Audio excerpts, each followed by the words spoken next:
সুবহানাল্লাহ। সকলে পড়েন আলহামদুলিল্লাহ, লা ইলাহা ইল্লাল্লাহ, সুবহানাল্লাহ, আলহামদুলিল্লাহ, লা ইলাহা ইল্লাল্লাহ। তোমার রিজিকে পড়ে অবাধ্য হই কেমন করে, তোমার রিজিকে পড়ে অবাধ্য হই কেমন করে, খুঁজে না পাই কোনো দিশা, খুঁজে না পাই কোনো দিশা, রুজির মালিক তুমি আল্লাহ। পড়েন সকলে সুবহানাল্লাহ। আনফুসিনা ومن سيئات أعمالنا من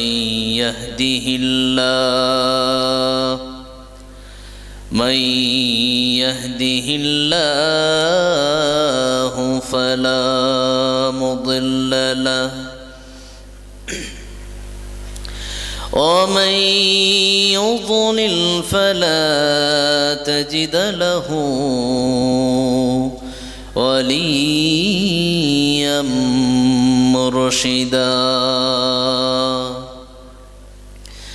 واشهد ان لا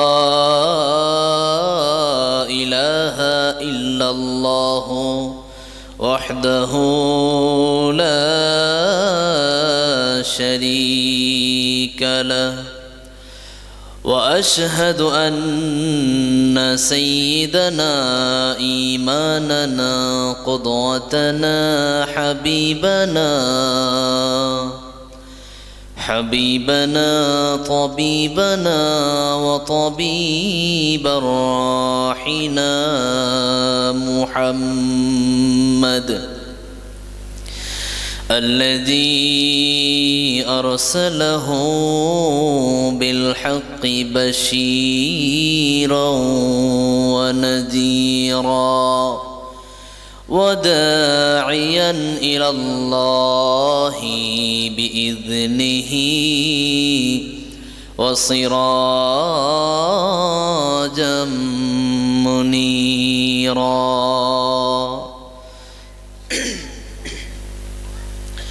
فقد قال الله تعالى في كلامه المجيد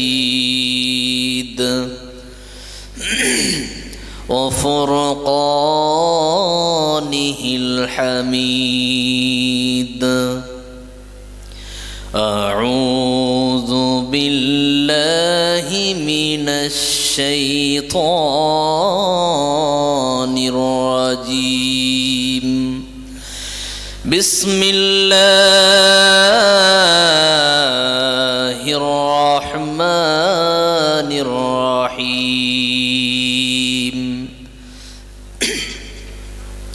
إذا زلزلت الأرض زلزالها وأخرجت الأرض أثقالها وقال الإنسان ما لها يومئذ تحدث أخبارها إلى الآخر. وقال تعالى في موضع آخر: أعوذ بالله من الشيطان الرجيم. ظهر الفساد في البر والبحر بما كسبت أيدي الناس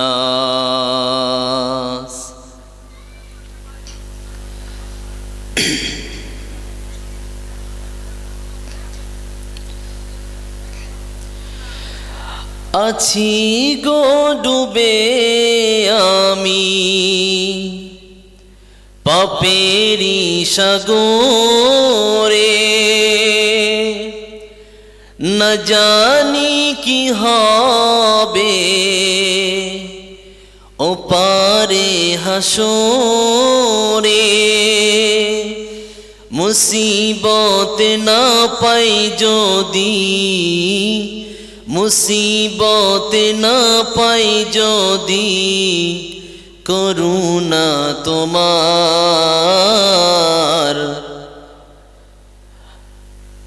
আসি গো ডুবে আমি পাপেরি সাগরে, না জানি কি হবে ওপারে হাসরে। মুসিবত না পাই যদি, মুসিবত না পাই যদি, করুণা তোমার। কবরে হাসরে কি হবে আমার, কবরে হাসরে কি হবে আমার। মুসিবত না পাই যদি, মুসিবত না পাই যদি, করুণা তোমার। কবরে হাসরে কি হবে আমার। আছি গো ডুবে আমি পাপেরি সাগরে, না জানি কি হবে ওপারে হাসরে।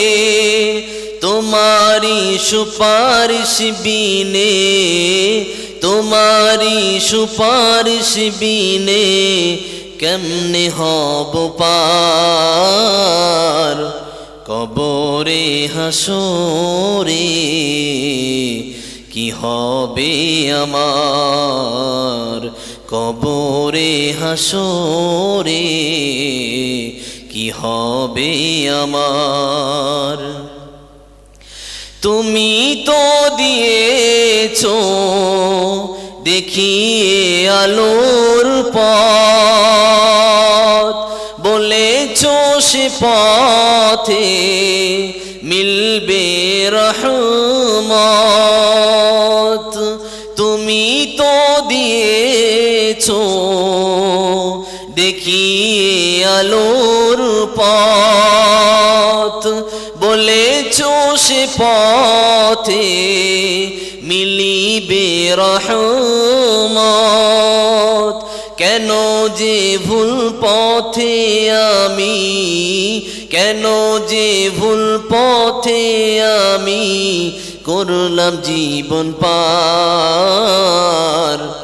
কবরে হাসরে কি হবে আমার, কবরে হাসরে কি হবে আমার।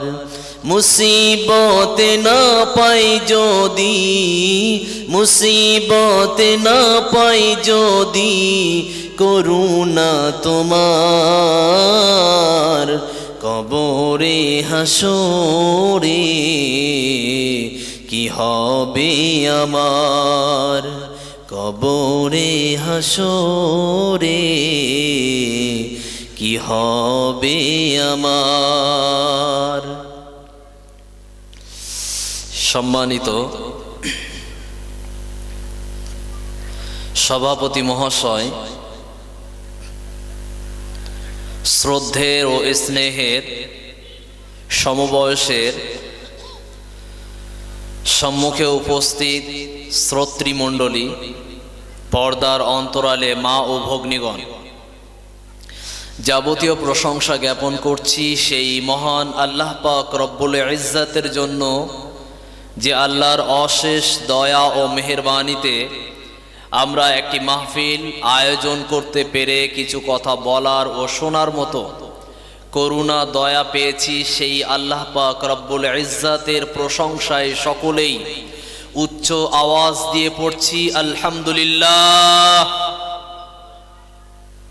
এই তো আওয়াজ আমাদের, মানে আমাকে এমন সময় তোলা হয়েছে, এ সময় আওয়াজ কমতে হবে।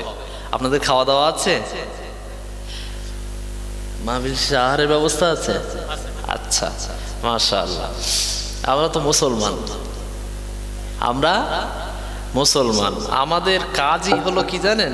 শুধু খাবো, শুধু খাবো। কেন বলছি? আমি এটা ঠাট্টা করছি না বা তুচ্ছ তাচ্ছিল্য করছি না। খাওয়া ছাড়া জীবন চলবে বলেন তো? খাওয়া ছাড়া বেঁচে থাকতে পারবো? আপনারা মাথা নাড়া দিচ্ছেন কেন? কথা বলতে পারেন না? কথা বলতে হবে।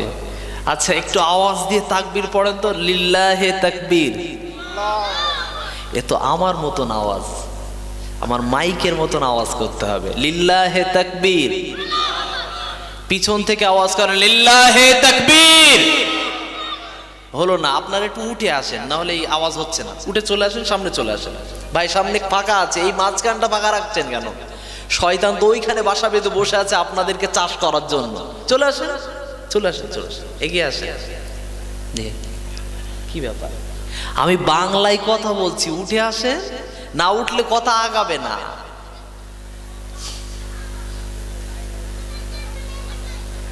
আমি তো ঠেলা দিচ্ছি, গাড়ি যদি না যায় তাহলে কি করে হবে? চলে আসেন, চলে আসেন। আমি তো 24 পরগনার বাইরের মানুষ না ভাই, কথা বুঝতে তো অসুবিধা হচ্ছে না। চলে আসেন, শিগগিরই চলে আসেন, তাড়াতাড়ি তাড়াতাড়ি, সময় নষ্ট করবেন না, তাড়াতাড়ি আসতে হবে।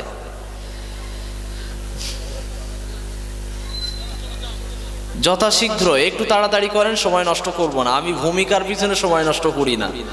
যতটুকু কথা বলবো মেন কথার দিকে আমি চলে যাব। একটি সূরা আমি পরিবেশন করেছি। এখন শীতকালের সময় চাদর গায়ে দিয়ে জড়ানোর থেকে পাশাপাশি বসেন, গরম হবে।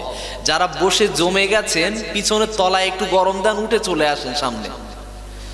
তাও নড়বেন না, না মানে একেবারে গাছের গুড়ি মতো বসে গেছে, আর উঠবে না।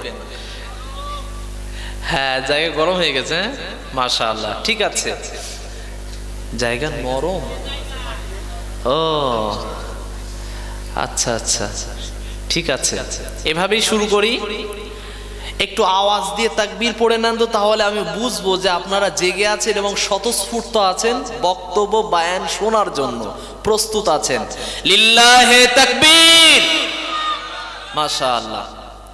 আল্লাহ পাক রব্বুল আলামিনের পবিত্র কোরআন সূরাতুজ জিলজাল, পারা নাম্বার 30, সূরা নাম্বার 99, আয়াত নাম্বার 1 থেকে 8 পর্যন্ত তাফসির করার চেষ্টা করব, যদি আপনাদের ধৈর্য থাকে তবে, এবং সময় যদি আল্লাহ পাক রব্বুল আলামিন আমাকে পর্যাপ্ত পরিমাণে বলার মতো সুযোগ করে দেন, তাহলে পুরো সূরাটাকেই তাফসির করে সংক্ষিপ্ত আলোচনা করে আজকের আলোচনা সমাপনী করব ইনশাআল্লাহ। সকলে পড়ি ইনশাআল্লাহ। আচ্ছা, আপনারা বক্তব্য সম্পূর্ণ না শুনে চলে যাবেন কে কে? একটু হাত তুলে দেখাবেন। মানে সবাই থাকবেন? মাশাআল্লাহ। একজন, এই আমরা ওয়াজ যখন শুনি তখন দেখতে পাই একজন বুড়িমা অনেক সময় থেকে বসে আছে, সকলেই চলে গেছে, একটা বুড়িমা শুধুমাত্র বসে আছে। তো হুজুর বলছে, আপনি সবাই তো চলে গেল, আপনি চলে যাননি? তখন বুড়িমা বলছে, হুজুর আপনি যে চেয়ারটায় বসে আছেন ওই চেয়ারটা আমার বাড়ির চেয়ার। যে চেয়ারটায় বসে আছেন ওই চেয়ারটা আমার বাড়ির চেয়ার, তাই আমি বসে রয়েছি। আচ্ছা, গজল শুনে কি মনে হয়েছে যে বক্তব্য খারাপ হবে?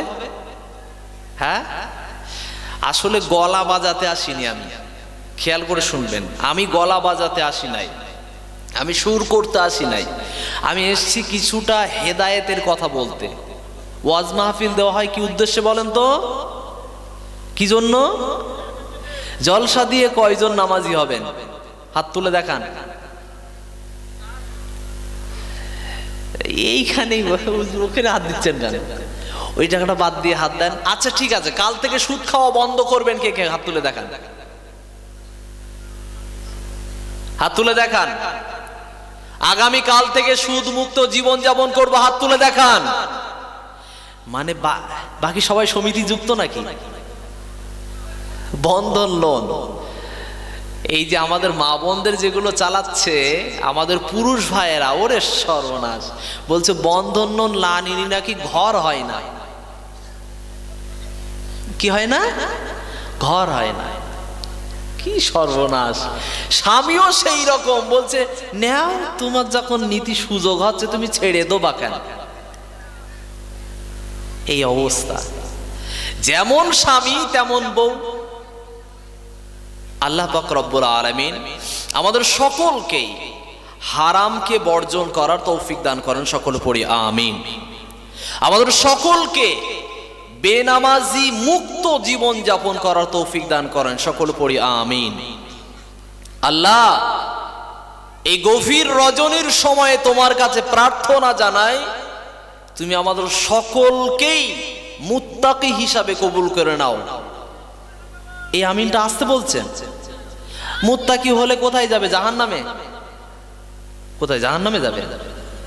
মুত্তাকি মানে কি? মুত্তাকি মানে হলো কি? মুত্তাকি মানে হলো সেই ব্যক্তিটা, যে ব্যক্তিটা আল্লাহকে পর্যাপ্ত পরিমাণে কি করে? ভয় করে চলে।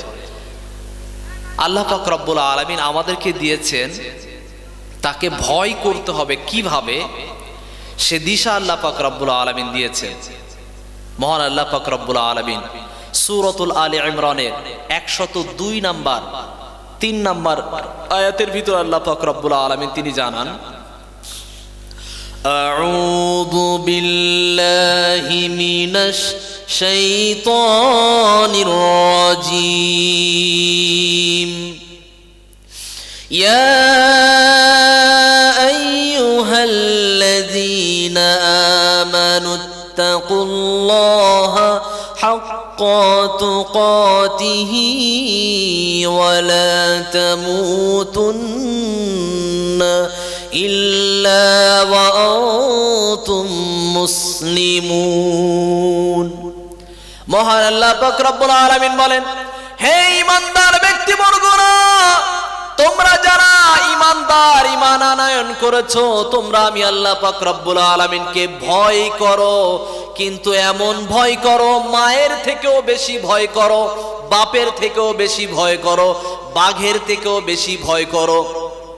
বিদ্যুতে হাত দিতে গেলে যেমন ভয় লাগে, এর থেকেও বেশি ভয় করতে হবে মহান আল্লাহ, মহান আল্লাহ পাক রব্বুল আলামিনকে। আল্লাহকে আমরা ভয় করেছি, কেমন ভয় করেছি? মহান আল্লাহ পাক রব্বুল আলামিনকে আমরা ভয় এমন ভাবে করেছি, আল্লাহ পাক রব্বুল আলামিন রমজান মাসেই আমাদেরকেই ভয় করতে বলেছেন। তাছাড়া কোনো 11 মাসের কোনো দিন আমাদেরকে ভয় করতে বলে নাই। তার কারণেই রমজান মাসে আমাদের ইফতারের সময়ে সব থেকে বেশি ভয় করতে বলেছে। তার জন্য আমরা পিলে পালা সঙ্গে করে এনে যাই। এই বাচ্চা কাচ্চা আপনাদের মসজিদে ইফতার দেয়, গ্রাম থেকে ইফতারের ব্যবস্থা করা হয়, মাশাআল্লাহ। এ তো মুসলমান খাওয়াই ছাড়া কিচ্ছু নেই। মুসলমান খাওয়াই আছি আমরা, খাওয়াই হলো আমরা প্রস্তুত সব সময়, এদিকে বাদ দেওয়া যাবে না। আমাদের বাড়িতে কেউ মারা গিয়েছে, 40 দিনের দিন খাতি দিতেই হবে, কোনো কথা নেই, কোন রকম কম্প্রোমাইজ নাই। 4 দিনের দিন খেতে দিতেই হবে, কোনো কম্প্রোমাইজ নাই। মানে তুমি ধার করে দাও, বন্ধন থেকে লোন করে দাও, আর ধার করে সুদি টাকা নিয়ে যেভাবে হোক তোমার খাতি দিতে হবে। কেন? এই খেতে দেওয়াটা, আমি বলতে চাই, আপনি খেতে দেবেন দেবেন না, ফতোয়া আপনার ইমাম সাহেবের কাছে জড়ো করা আছে। আপনি তো জিজ্ঞেস করেন, ইমাম সাহেব খেতে দেওয়া যাবে? উত্তর দিতেন কি দিতেন না? কথা বলবেন। দিতে পারতেন কি পারতেন না? পারতেন, কিন্তু আপনি জিজ্ঞাসা করেননি। সম্পূর্ণ অ্যারেঞ্জ করার পরে ইমাম সাহেবের কাছে গিয়ে বলছে, হুজুর আমার কুটুমরা সবাই তো হানাফি, সবাই হানাফি, কিছু করার নি হুজুর, মান সম্মান বাঁচাতে হবে। কি বাঁচাতে হবে? মা মরে গেছে, বাপ মরে গেছে, ওর ওই কথা খেয়াল নেই, বলছে মান সম্মান বাঁচাতে হবে। কিছু মানুষ এইরকম হয়, যখন তার মা মারা গেল, বাবা মারা গেল, তো তার কাছে গিয়ে এইভাবে সম্পূর্ণ বসে থাকে যে তোর বাপটা তো মারা গেছে, তো তুই একদিনও খাতি দিলি না তোর বাপের নামে একটু। মানে বিষয়টা কি রকম জানেন? আসলে যখন বাপ মরে নাই তখন ওই বাপকে খেতে দেয়নি। যারা বুড়ো আব্বাজান আছে এরা তো খুব খুশি, মানে আমাদের পক্ষে বলতেছে।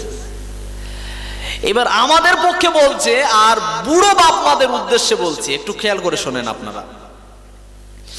আপনাদের একটা বৈশিষ্ট্য আছে, সেই বৈশিষ্ট্য কি জানেন? বৈশিষ্ট্য হলো যে ছেলেটার ইনকাম বেশি, ওরে সর্বনাশ, তার যত্ন আমার সোনার দলা শৈলী। আর যার একটু ইনকাম কম, ওই ইনকামটা কমের দায়িত্ব, রুজি ইনকাম বাড়ানোর দায়িত্ব কার হাতে বলেন তো? কার হাতে? কথা বলবেন, কার হাতে? আল্লাহর নামটা বলতেও কৃপণতা বোধ করছেন। তুমি বাঁচাও, তুমি মারো, অবিরত ক্ষমা করো। তুমি বাঁচাও, তুমি মারো, অবিরত ক্ষমা করো। ধরার যে জন তাকেই ধরো।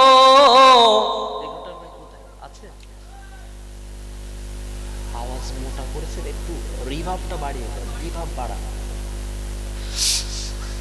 ধরার যে জন তাকেই ধরো, ধরার যে জন তাকেই ধরো। সবই কিছুর মালিক তুমি আল্লাহ, সুবহানাল্লাহ। সকলে পড়েন আলহামদুলিল্লাহ,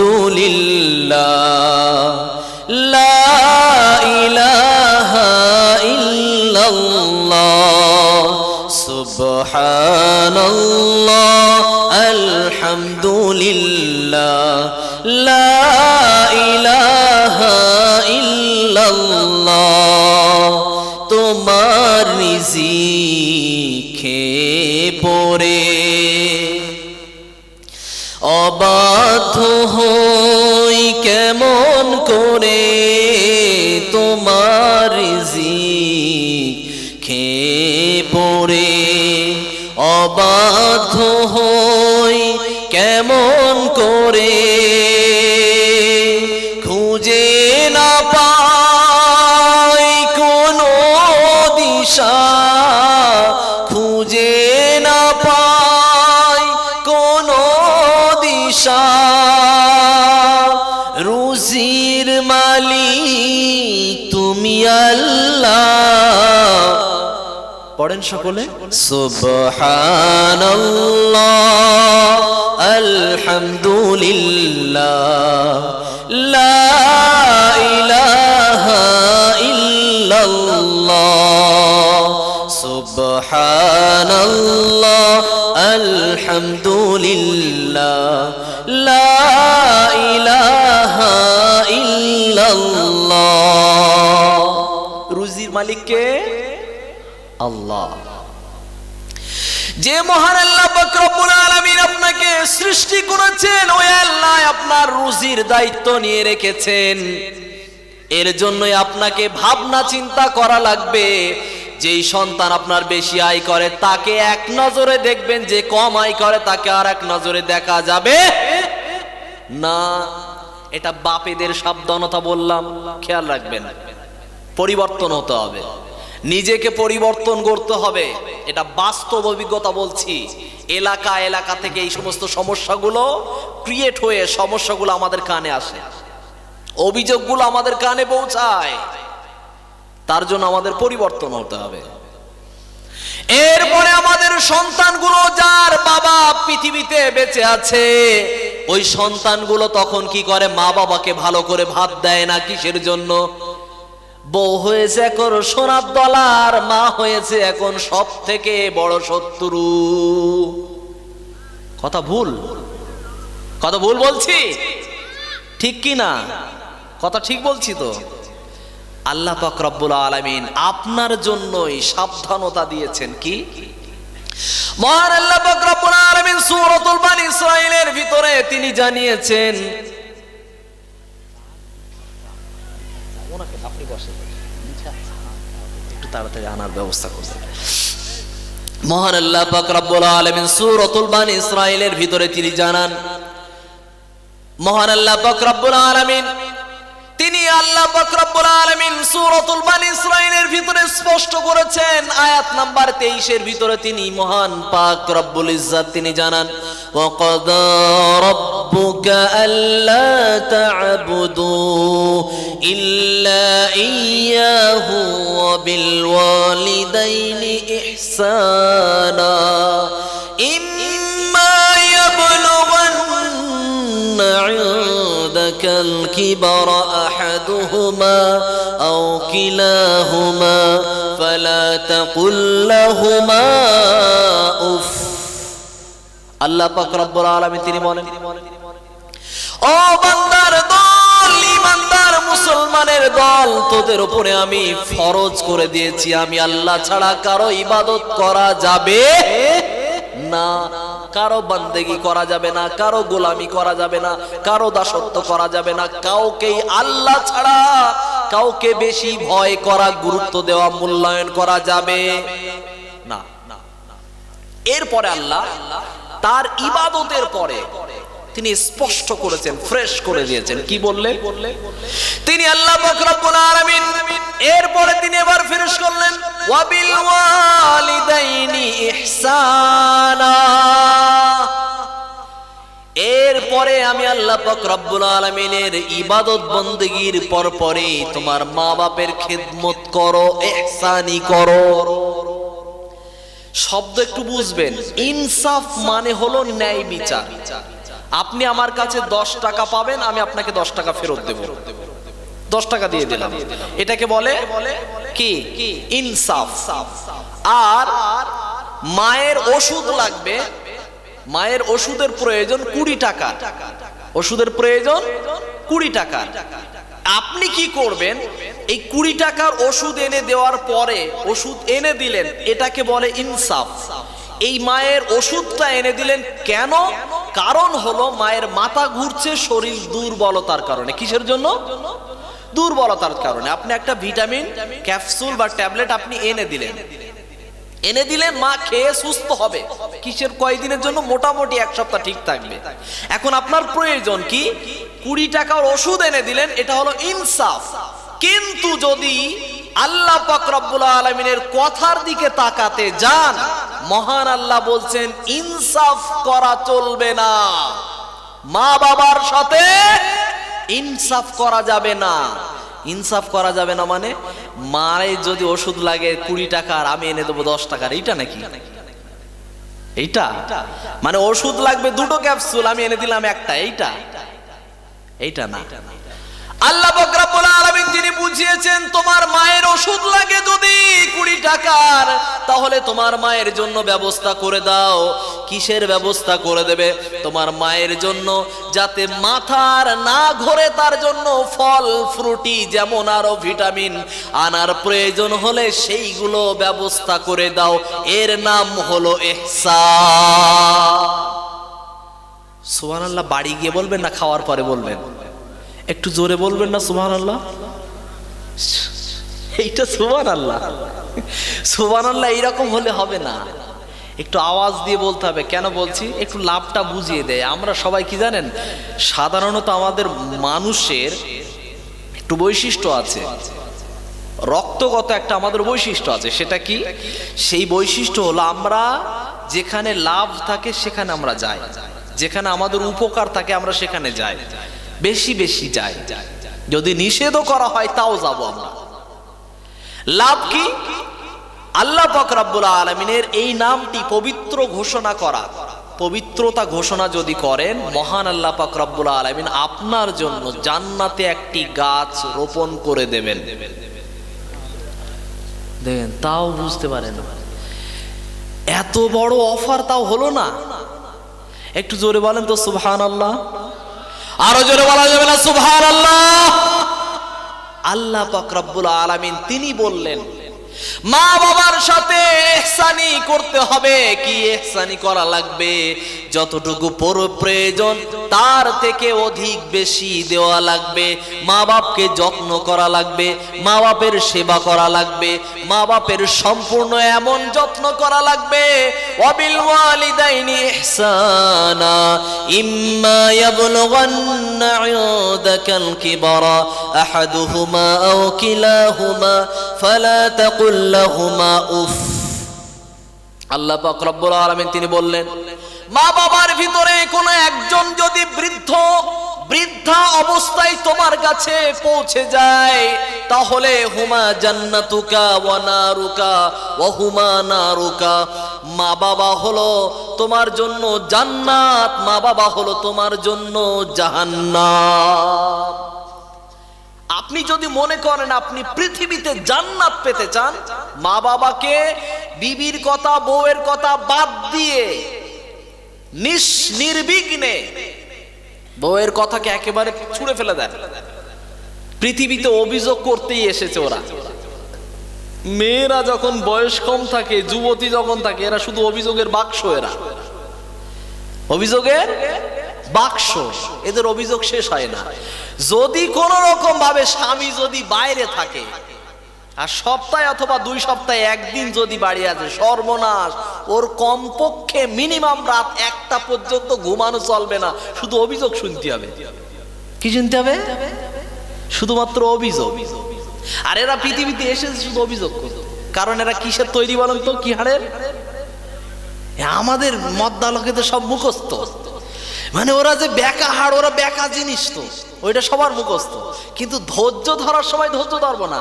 যদি বউ একটা উল্টো পাল্টা কিছু বলেছে, আগে মেরে এলে তারপরে হবে না, এই কথাটা তখন মনে থাকে না। ও তো বেকা হাড়ের তৈরি, ও তো বেকাই বলবে। মারার সময় মনে থাকে না, মেরে টেরে উল্টো উদ্যম পাদ্যম মেরে এবারে বলতেছে, ইস হুজুর সে তালাক দে ফেলিস বউডার, কি হবে এইবার? মানে 3 তালাক দেওয়ার পরে হুজুরি কাজকে ফতোয়া নিচ্ছে। হুজুর কি করবো বলেন? তুই ভুল করে রাগের বসে দে ফেলিস, এইবার কি করা যাবে? আপনি একটু সমাধান দেন। কেন হুজুর কি তালাকের ফতোয়া ফিরিয়ে এনে দেবে? না, হবে না। যেটা চলে যায় সেটা আপনি পা কেটে বাদ দিয়ে দিয়েছেন, এখন জোড়া লাগাতে গেলে কি করতে হবে? ও তো আর হবে না। এখন আপনাকে কি করতে হবে? কৃত্রিম পদ্ধতিতে প্লাস্টিক সার্জারি করে আপনার অন্য কিছু লাগাতে হবে। বিষয়টা এইরকম। আপনি জীবন থেকে তাকে বাহির করে দিয়েছেন, বহিষ্কার করেছেন, আপনি আনতে পারবেন না। আল্লাহ পাক রব্বুল আলামিন আপনার জন্য সমাধান দিয়েছেন। মা বাবার কথা শুনতে হবে, এদেরকে প্রাধান্য দিতে হবে, কারণ এরাই তোমার পৃথিবীর জান্নাত। এদেরকে যদি অশ্রদ্ধা করো, এদেরকে যদি অমূল্যায়ন করো, এরাই তোমার জাহান্নাম। মা বাবাকে যদি আপনি অমূল্যায়ন করেন, সাহাবী আলকামা, নাম কি বললাম? আলকামা রাদিয়াল্লাহু তাআলা আনহু, তিনি মৃত্যুর সময়ে কালেমা পড়তে পারেন না। আল্লাহর রাসূল কারীম সাল্লাল্লাহু আলাইহি ওয়াসাল্লামের কাছে সংবাদ পৌঁছালো, মৃত্যুর সময় ঘনিয়ে এসেছে আলকামার, কিন্তু কালেমা পড়তে পারে না। আলকামা রাদিয়াল্লাহু তাআলা আনহুর কথা তিনি জানার পরে আল্লাহর রাসূল একজন সাহাবীকে তিনি পাঠিয়ে দিলেন, সাহাবী যাও, গিয়ে তার পাশে গিয়ে কালেমা পড়তে থাকো, তাকে পড়ার প্রতি জোর জবরদস্তি করবে না, তার পাশে পড়তে থাকো, সে অটোমেটিক পড়তে শুরু করে দেবে। এই কথা যখন বললেন, সাহাবাই তিনি আল্লাহর রাসূলের সেই সাহাবী আলকামার পাশে গিয়ে কালেমা পড়তে লাগলেন, কিন্তু মোটেও কালেমা মুখ থেকে বের হয় না, সুযোগই হয় না। আল্লাহর রাসূলের কাছে আবার সংবাদ নিয়ে আসা হলো। আল্লাহর রাসূল তিনি খোঁজ নিলেন, আলকামার মা বাবা যদি বেঁচে আছে কিনা খোঁজ নিয়ে দেখো। আলকামার মা বেঁচে আছে, বাবা নাই। রাসূল সংবাদ জানতে পারলেন আলকামার মাকে আহ্বান করা হলো, আলকামার মাকে ডাকো। আলকামার মা চলে এলেন, আল্লাহর রাসূলের কাছে জিজ্ঞাসা করলেন, ইয়া রাসূলুল্লাহ, আপনি আমাকে খোঁজ করেছেন? আল্লাহর রাসূল তখন বললেন, আলকামার মা,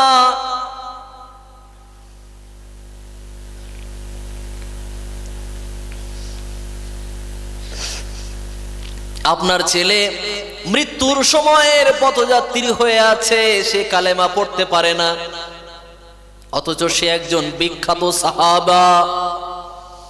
আপনি আপনার সে ছেলের প্রতি কি বিষয় এমন কিছু আছে আপনার সন্তানের প্রতি? আলকামার মা সাথে সাথেই বললেন, ইয়া রাসূলুল্লাহ, আমার সন্তানের প্রতি আমি ক্ষুব্ধ হয়ে আছি, মনক্ষুণ্ণ হয়ে আছি, কারণ আমার সন্তান একটাই মাত্র পুত্র সন্তান। ওই সন্তান তার বউকে প্রাধান্য দিয়ে আমার কথা গুরুত্ব আরোপ করে নাই, তার জন্য আমি মা বড় কষ্ট পেয়েছি। ছেলেকে বদদুয়া করি নাই কোনোদিন, কিন্তু মনে কষ্ট পেয়েছি। আল্লাহর রাসূল তিনি সাথে সাথেই বললেন, এই কারণেই আলকামা কালেমা পড়তে পারছে না। এমন অবস্থার কথা আল্লাহর রাসূল তখন বললেন, আলকামার মা, আপনার সন্তানকে আপনি ক্ষমা করে দেন। সাথে সাথে আলকামার মা জিজ্ঞাসা করলেন, ইয়া রাসূলুল্লাহ, আপনি নবী হিসাবে বলছেন না সাধারণ মানুষ হিসাবে আমার কাছে অনুরোধ করছেন, কোনটা? যখন এই কথা বললেন, আল্লাহর রাসূল করিম সাল্লাল্লাহু আলাইহি ওয়াসাল্লাম তিনি সাথে সাথে উত্তর করলেন, আলকামার মা, আমি সাধারণ একজন নবী নয়, আমি সাধারণ একজন মানুষ হিসাবে আপনার কাছে আমি অনুরোধ জানাচ্ছি, আমি বিনয়ের সাথে অনুরোধ জানালাম, আপনি কেন ক্ষমা করছেন না সন্তানকে? যখন এই কথা বললেন, সাথে সাথেই আলকামার মা আবার বললেন, আমার সন্তান আমার কথার প্রাধান্য দেয় না, আমার সন্তানের বউয়ের কথাকে সে অনেক গুরুত্ব আরোপ করে। সাথে সাথে আল্লাহর রাসূল বললেন, তোমার সন্তানকে তুমি ক্ষমা করে দাও। আল্লাহর রাসূলের কথার প্রতি উত্তরে তিনি বললেন, আমার সন্তানকে আমি ক্ষমা করতে পারবো না।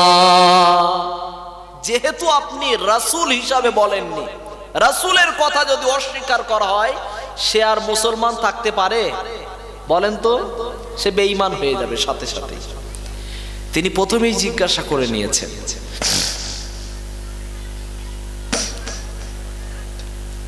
সাথে সাথেই আলকামার মা এর সামনে আল্লাহর রাসূল তিনি বললেন, সাহাবারা, তোমরা কাঠ জোগাড় করো। আমরা সকলেই জানি, হিন্দুদেরকে যখন শাসনে বা শ্মশানে যখন জ্বালানি হয়, তাদেরকে যখন মৃতদেহকে যখন জ্বালানো হবে, তখন কি কাঠ জোগাড় করতে বলে বলেন তো? চন্দন কাঠ বলে না? তো এই চন্দন কাঠের মতো সেখানে যেটা বিখ্যাত কাঠ, যেটা ভালো জ্বলে জ্বালানিতে, সেই কাঠ জোগাড় করতে বললেন। আল্লাহর রাসূল আলকামার মা জিজ্ঞাসা করলেন, ইয়া রাসূলুল্লাহ,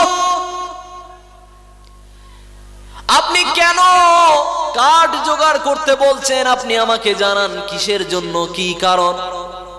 যখন জিজ্ঞাসা করলেন, আলকামার মার প্রশ্নের উত্তরে আল্লাহর রাসূল বললেন, এই জন্যই জিজ্ঞাসা করা হচ্ছে, কারণ তোমার সন্তানকে ওই কাঠের ওপরে রেখে মৃত্যুর যন্ত্রণা দিয়ে মৃত্যু দেওয়া হবে। কারণ তুমি এখন যদি ক্ষমা না করো, কবরে যাওয়ার পরে এই কষ্ট দেওয়ার কারণে তোমার সন্তানকে জাহান্নামে এই রকম আগুন দিয়ে জ্বালানো হবে। কিন্তু সেই আগুনটা কবরে যাতে জ্বালানো না হয়, সেই আগুন পৃথিবীতে তোমার সামনে দেখিয়ে দেওয়া হবে। আল্লাহ রাসূল হিকমত অবলম্বন করলেন। সাথে সাথে আলকামার মা বললেন, যে সন্তানকে আমি পেটে 10 মাস 10 দিন ধরে কষ্ট করে রেখেছি, রাতে ঘুম হয় নাই, যখন পেটে এসেছিল তখন থেকেই বমি হয়েছে, কষ্ট পেয়েছি, কতদিন খেতে পারি নাই, কতদিন ঘুমাতে পারি নাই, কতদিন যাব ওই সন্তানের জন্যই কত মানুষের কাছে কথা শুনেছি তার ছোট্টবেলাতে। ওই সন্তান পৃথিবীতে যখন জন্ম নিয়েছে ঘুমাতে পারে না, এদিকে শুইয়ে দিয়েছে, পেশাব করে দিয়েছে, এদিকে আবার তুলে শুইয়ে দিয়েছে, পেশাব করেছে, নিচের কাঁথাটাকে বদলে দিয়েছে, আবারও পেশাব করেছি। আবার আমরা সেই মায়ের উপরে কাছে চারিদিকে সব পেশাবের কাঁথাগুলো একেবারে ভিজিয়ে সব তছরূপ করে দিয়েছে, একটাও আর কাঁথা বাকি নাই। এখন শেষমেশ মা কোন রকম আর কিছু সহ্য না করতে পেরে সন্তানকে বুকের ওপরে নিয়ে ঘুমাতে যায়। কথা ঠিক না? এই সন্তানকে কষ্ট করে বড় করেছি, সেই সন্তান বাড়িতে কোনো খাদ্য ছিল না, সামান্য এক মুঠো আহারের ব্যবস্থা হয়েছে, সন্তানকে দিয়ে দিয়েছি। কারণ আমি না খেয়ে সহ্য করতে পারবো, আমার সন্তানটা পারবে না। আর বর্তমান সময়ের ছেলেগুলো, 5টা ছেলে মিলে একটা মাকে খেতে দিতে পারে না।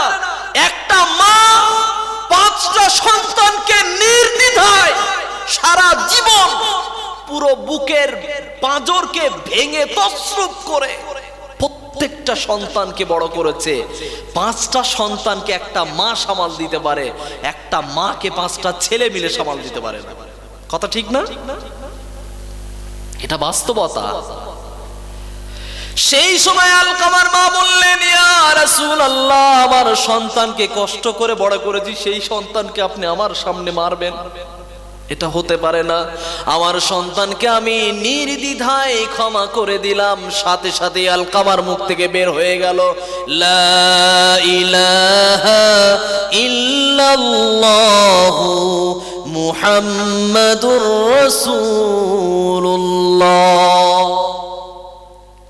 আলকামা রাদিয়াল্লাহু তাআলা আনহু তিনি কালেমা পড়ে নিলেন, মৃত্যুবরণ হয়ে গেল। আমি বলতে চাই, মায়ের সঙ্গে বাবার সাথে সামান্য তম পরিমাণও যদি বৃদ্ধ অবস্থায় আপনার কাছে পৌঁছে গেছে, সেই সময় যদি ন্যূনতম পরিমাণও তাদের সঙ্গে ব্যথা দেওয়ার মতো যদি কষ্ট দিয়ে থাকেন, সামান্যতম পরিমাণও যদি ব্যথা দিয়ে থাকেন, তাহলে ওই মায়ের বদদুয়া আপনার জীবনকে ধ্বংস করে দেওয়ার জন্য যথেষ্ট। কথা ঠিক না? সুতরাং মায়ের দোয়া নেওয়ার চেষ্টা করেন, মায়ের বদদুয়া নেওয়ার চেষ্টা করেন না, জীবন ব্যর্থ হয়ে যাবে। আপনার জীবন, আপনি মনে করেছেন আমি চাকরি পেয়ে গেছি, আমার জীবন সফল, আমি প্রতিষ্ঠিত হয়ে গেছি, আমি নিজে পায়ে দাঁড়িয়ে গেছি, আমার ইনকামের রাস্তা পুরো সুস্থ, কোন রকম বিপদ আসার ভয় নাই। আপনি ভুল ভেবেছেন, ভুল পথে মতে আছেন, ধারণাই ভুল, পরিবর্তন করেন। আপনি ভেবেছেন আপনার মা বাবাকে ভাত না দিয়ে আপনি থাকতে পারবেন। আপনি কি ভাবছেন? ওই পরিবারের সকল সদস্যরা যারা ছোট্ট ছোট্ট আছে, প্রত্যেকটা বিষয় গুণ অক্ষরে অক্ষরে তারা দেখতে পাচ্ছে। এই সন্তানও আপনার সঙ্গে একই ব্যবহার পুনরায় আপনাকে গিফট করবে। আপনি কি ভাবছেন মা বাবাকে ভাত না দিয়ে আপনার সন্তান আপনাকে ভাত দেবে? একই আপনার দিকে ঘুরে আসবে। ফুটবল যত জোরে দেয়ালে মারবেন, ততটা গতিবেগ দিয়েই ও আপনার দিকে কি করবে? ফিরে আসবে। থুতু উপরে ফেললে নিজের গায়েই পড়বে। খেয়াল রাখবেন, মা বাবার সঙ্গে যেই রকম ব্যবহার করবেন, আপনার সন্তান, আপনার মা বাবাকে আপনি ভাত দেননি, আপনার সন্তান আপনাকে লাথি মেরে বাড়ি থেকে তাড়াবে। ছেলে আমার মস্ত মানুষ, মস্ত অফিসার, মস্ত ফ্ল্যাটে যায় না দেখায় পারো পার, নানান রকম জিনিস আর আসবাব দামি দামি, সবচেয়ে কম দামি ছিলাম একমাত্র আমি। ছেলের আবার আমার প্রতি অগাধ সম্ভ্রম, আমার ঠিকানা তাই বৃদ্ধাশ্রম। মা বাবাকে খেতে না দিয়ে আপনি যা করছেন অন্যায়, এ অন্যায়ের কোনো রকম মাপ নাই যদি কবরে চলে যায়। ভাগ্য ভালো এখনো মা বাপ বেঁচে আছে।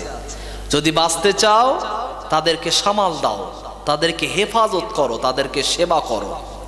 না হলে আল্লাহ পাক রব্বুল আলামিন বলছেন, উফি ওয়ালা তানহারহুমা ওয়া কুল লাহুমা কওলান কারীমা। এই মা বাবার সঙ্গে যদি তুমি ভালো ব্যবহার করতে পারো, যদি করতে চাও, তার পথ পদ্ধতিও শিখিয়েছেন, তাদের সঙ্গে মাথা নিচু করে কথা বলো। ছেলে বলছে, আব্বার বলছে, আব্বা তোর জুতো আমার পায়ে হচ্ছে। তা বাপ তখন বলছে, তা আমার জুতো তোর পায়ে হচ্ছে, তা কি হয়েছে? বলছে, না আব্বা তোমার জামাও আমার গায়ে হচ্ছে। বলছে, তা কি হয়েছে কি? বলছে, তার মানে বুঝতে পারতোস না? দুলাভাইয়ের সঙ্গে গিয়ে বলতেছে, এই দুলাভাই তুমি গিয়ে একটু বলো না, আব্বার জুতো আমার পায়ে হচ্ছে, মানে আমি বিয়ে করব। মানে কি করব? বিয়ে করবে। বাপের সঙ্গে ডাইরেক্ট বলতে পারছে না। এই যে সাইজ মোতাবেক আপনি লম্বায় বেড়ে গেছেন, বড় হয়েছেন, বাবার কথাকে উপেক্ষা করে যে মেয়েটাকে পালিয়ে নিয়ে চলে গেছো না, কপালে ঝেঁটা পড়বে। প্রতিদিন লাথি খাবি তুই, প্রতিদিন চড় খাবি ওই বউয়ের হাতে। কারণ কি? ওকে নিয়ে তুই মস্তানি করে চলে গেছিস না। 2 পয়সা দাম দেবে না, 2 পয়সাও দাম দেবে না। 5 দিন থাকবে, 10 দিনের দিন যদি তোর থেকেও ভালো কিছু পায় ও তার সঙ্গে যাবে। যাবে না? যাবে কি যাবে না? একটাকে যদি ধোকা দিতে পারো, ওর বাপকে 20 বছর ধরে যে বাপ তৈরি করলো, যত্ন করে করে 15 বছর শরীরটাকে গঠন করে দিল, ওই বাপকে মায়া ত্যাগ করে তোর সঙ্গে গেল, ও তোর থেকে যদি ভালো কিছু পায় তোর থেকেও ছেড়ে যাবে। এটাই বাস্তবতা। বিশ্বাস করেন আর না করেন, ওটাই বাস্তব। যেমন বর্তমান সময়ে মুসলমানদের ভিতর থেকে একজন মুসলমান শিয়া সম্প্রদায়ের ব্যক্তি ওয়াসিম রেজভী, সে কি বলেছিল? কোরআন থেকে 26টা আয়াতকে বাতিল করতে হবে, কারণ এগুলোকে উগ্রতার শিক্ষা দেয়। ইসলামে নাকি জিহাদ মানেই জঙ্গি, এই জিহাদ মানে সকল হিন্দুদেরকে কচুকাটা করতে হবে। এটা তারা নিজে থেকে ইচ্ছা মতন উল্টো পাল্টা ব্যাখ্যা করে কোরআনকে অবমাননা করতে চেয়ে তারপরে সেই ব্যক্তিটা বর্তমান সময়ে জিতেন্দ্র, কি নাম? কি নাম? জিতেন্দ্র, কনভার্টেড, হিন্দু ধর্মে ব্রাহ্মণ হয়ে গেছে। আল্লাহ পাক রব্বুল আলামিনের সঙ্গে চ্যালেঞ্জ করতে যাবেন না কোন মুসলমান। কেন বলছি? আল্লাহর সঙ্গে চ্যালেঞ্জ করতে যাবেন, ইসলাম থেকে আপনাকে বের করে দেবে। ইসলামের জন্য আপনাকে কবুল করা রাখবে না। ইসলামের ঘরের ছায়াতলে, সুশীতল ছায়াতলে থাকতে হলে আল্লাহর রহমত ভিক্ষা চাইতে হবে। কথা ঠিক কিনা? কথা ঠিক না? আল্লাহর রহমত ভিক্ষা চান। হেদায়েত সবাই পায় না, হেদায়েত চেয়ে নিতে হয়। আপনি বলবেন আমি এমনি এমনি হেদায়েত পেয়ে যাব। কেন বলছি? হেদায়েত সবাই পায় না, চাইতে হয়। আবু জেহেলও কোরআন শুনেছিল, আবু বকরও কোরআন শুনেছিল। আবু বকর কোরআন শুনে হেদায়েত পেয়েছে, আবু জেহেল কোরআন শুনে কি হয়েছে? বেঈমান, পাকাপোক্ত বেঈমান হয়েছে না? বুঝতে হবে। সবাই কোরআন শুনতে ভালোবাসে, রাসূলুল্লাহর মুখের কোরআন কে না শুনতে ভালোবাসে? বেঈমানরা নিষেধাজ্ঞা জারি করার পরে রাসূলুল্লাহর ঘরের চারিদিকে আবার রাউন্ড দিয়ে দিয়ে কোরআন শোনে। কারণ আমার নবী তাহাজ্জুদের সময় কোরআন পড়েন। আল্লাহ পাক রব্বুল আলামিন আমাকে শিক্ষা দিলেন মা বাবার সামনে কি করতে হবে। মা বাবার সামনে নমনীয় অবস্থায় কথা বলতে হবে। আর আমি তৈরি হয়ে গেছি, সাইজে বড় হয়েছি, আমি বিশাল কিছু হয়ে পড়েছি। আমি এই জিতেন্দ্র নামের এই ওয়াসিম রেজভীকে বলতে চাই, যে সমস্ত হিন্দু ভাইরা আপনারা তাকে সাদরে গ্রহণ করেছেন, আপনাদেরকে বলছি, ওই হিন্দু হয়েছে মুসলমানের মুখে ধোকা দিয়ে চলে গেছে, ইসলাম ধর্মকে কটাক্ষ করতে করতে চলে গেছে। হিন্দু ভাইয়েরা তোমরাও সাবধান থাকো, ও তোমাদেরকেও ধোকা দিয়ে, ধোকাবাজ, তোমাদেরকেও ধোকা দিয়ে তোমাদের মুখেও ঝামা ঘষিয়ে দিয়ে চলে যেতে পারে অন্য ধর্মে, যেখানেও সুবিধা পাবে সেখানেই যাবে। কথা ঠিক না? যারা সুবিধাবাদ জিন্দাবাদ করতে যায়, যেদিকে পানি পড়ে সেই দিকে যারা ছাতা ধরতে চায়, ওদের জীবনেও কোনো জায়গায় স্থায়ী ঠিকানা হয় না।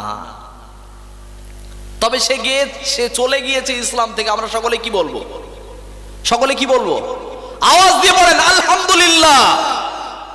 ওই রকম বেঈমান মুসলমানের দরকার নাই, আরো কিছু কিছু আছে, সেগুলো গেলে ইসলামটা ফ্রেশ হয়ে যাবে। ভারত থেকে মুসলমানরা আমরা ফ্রেশ।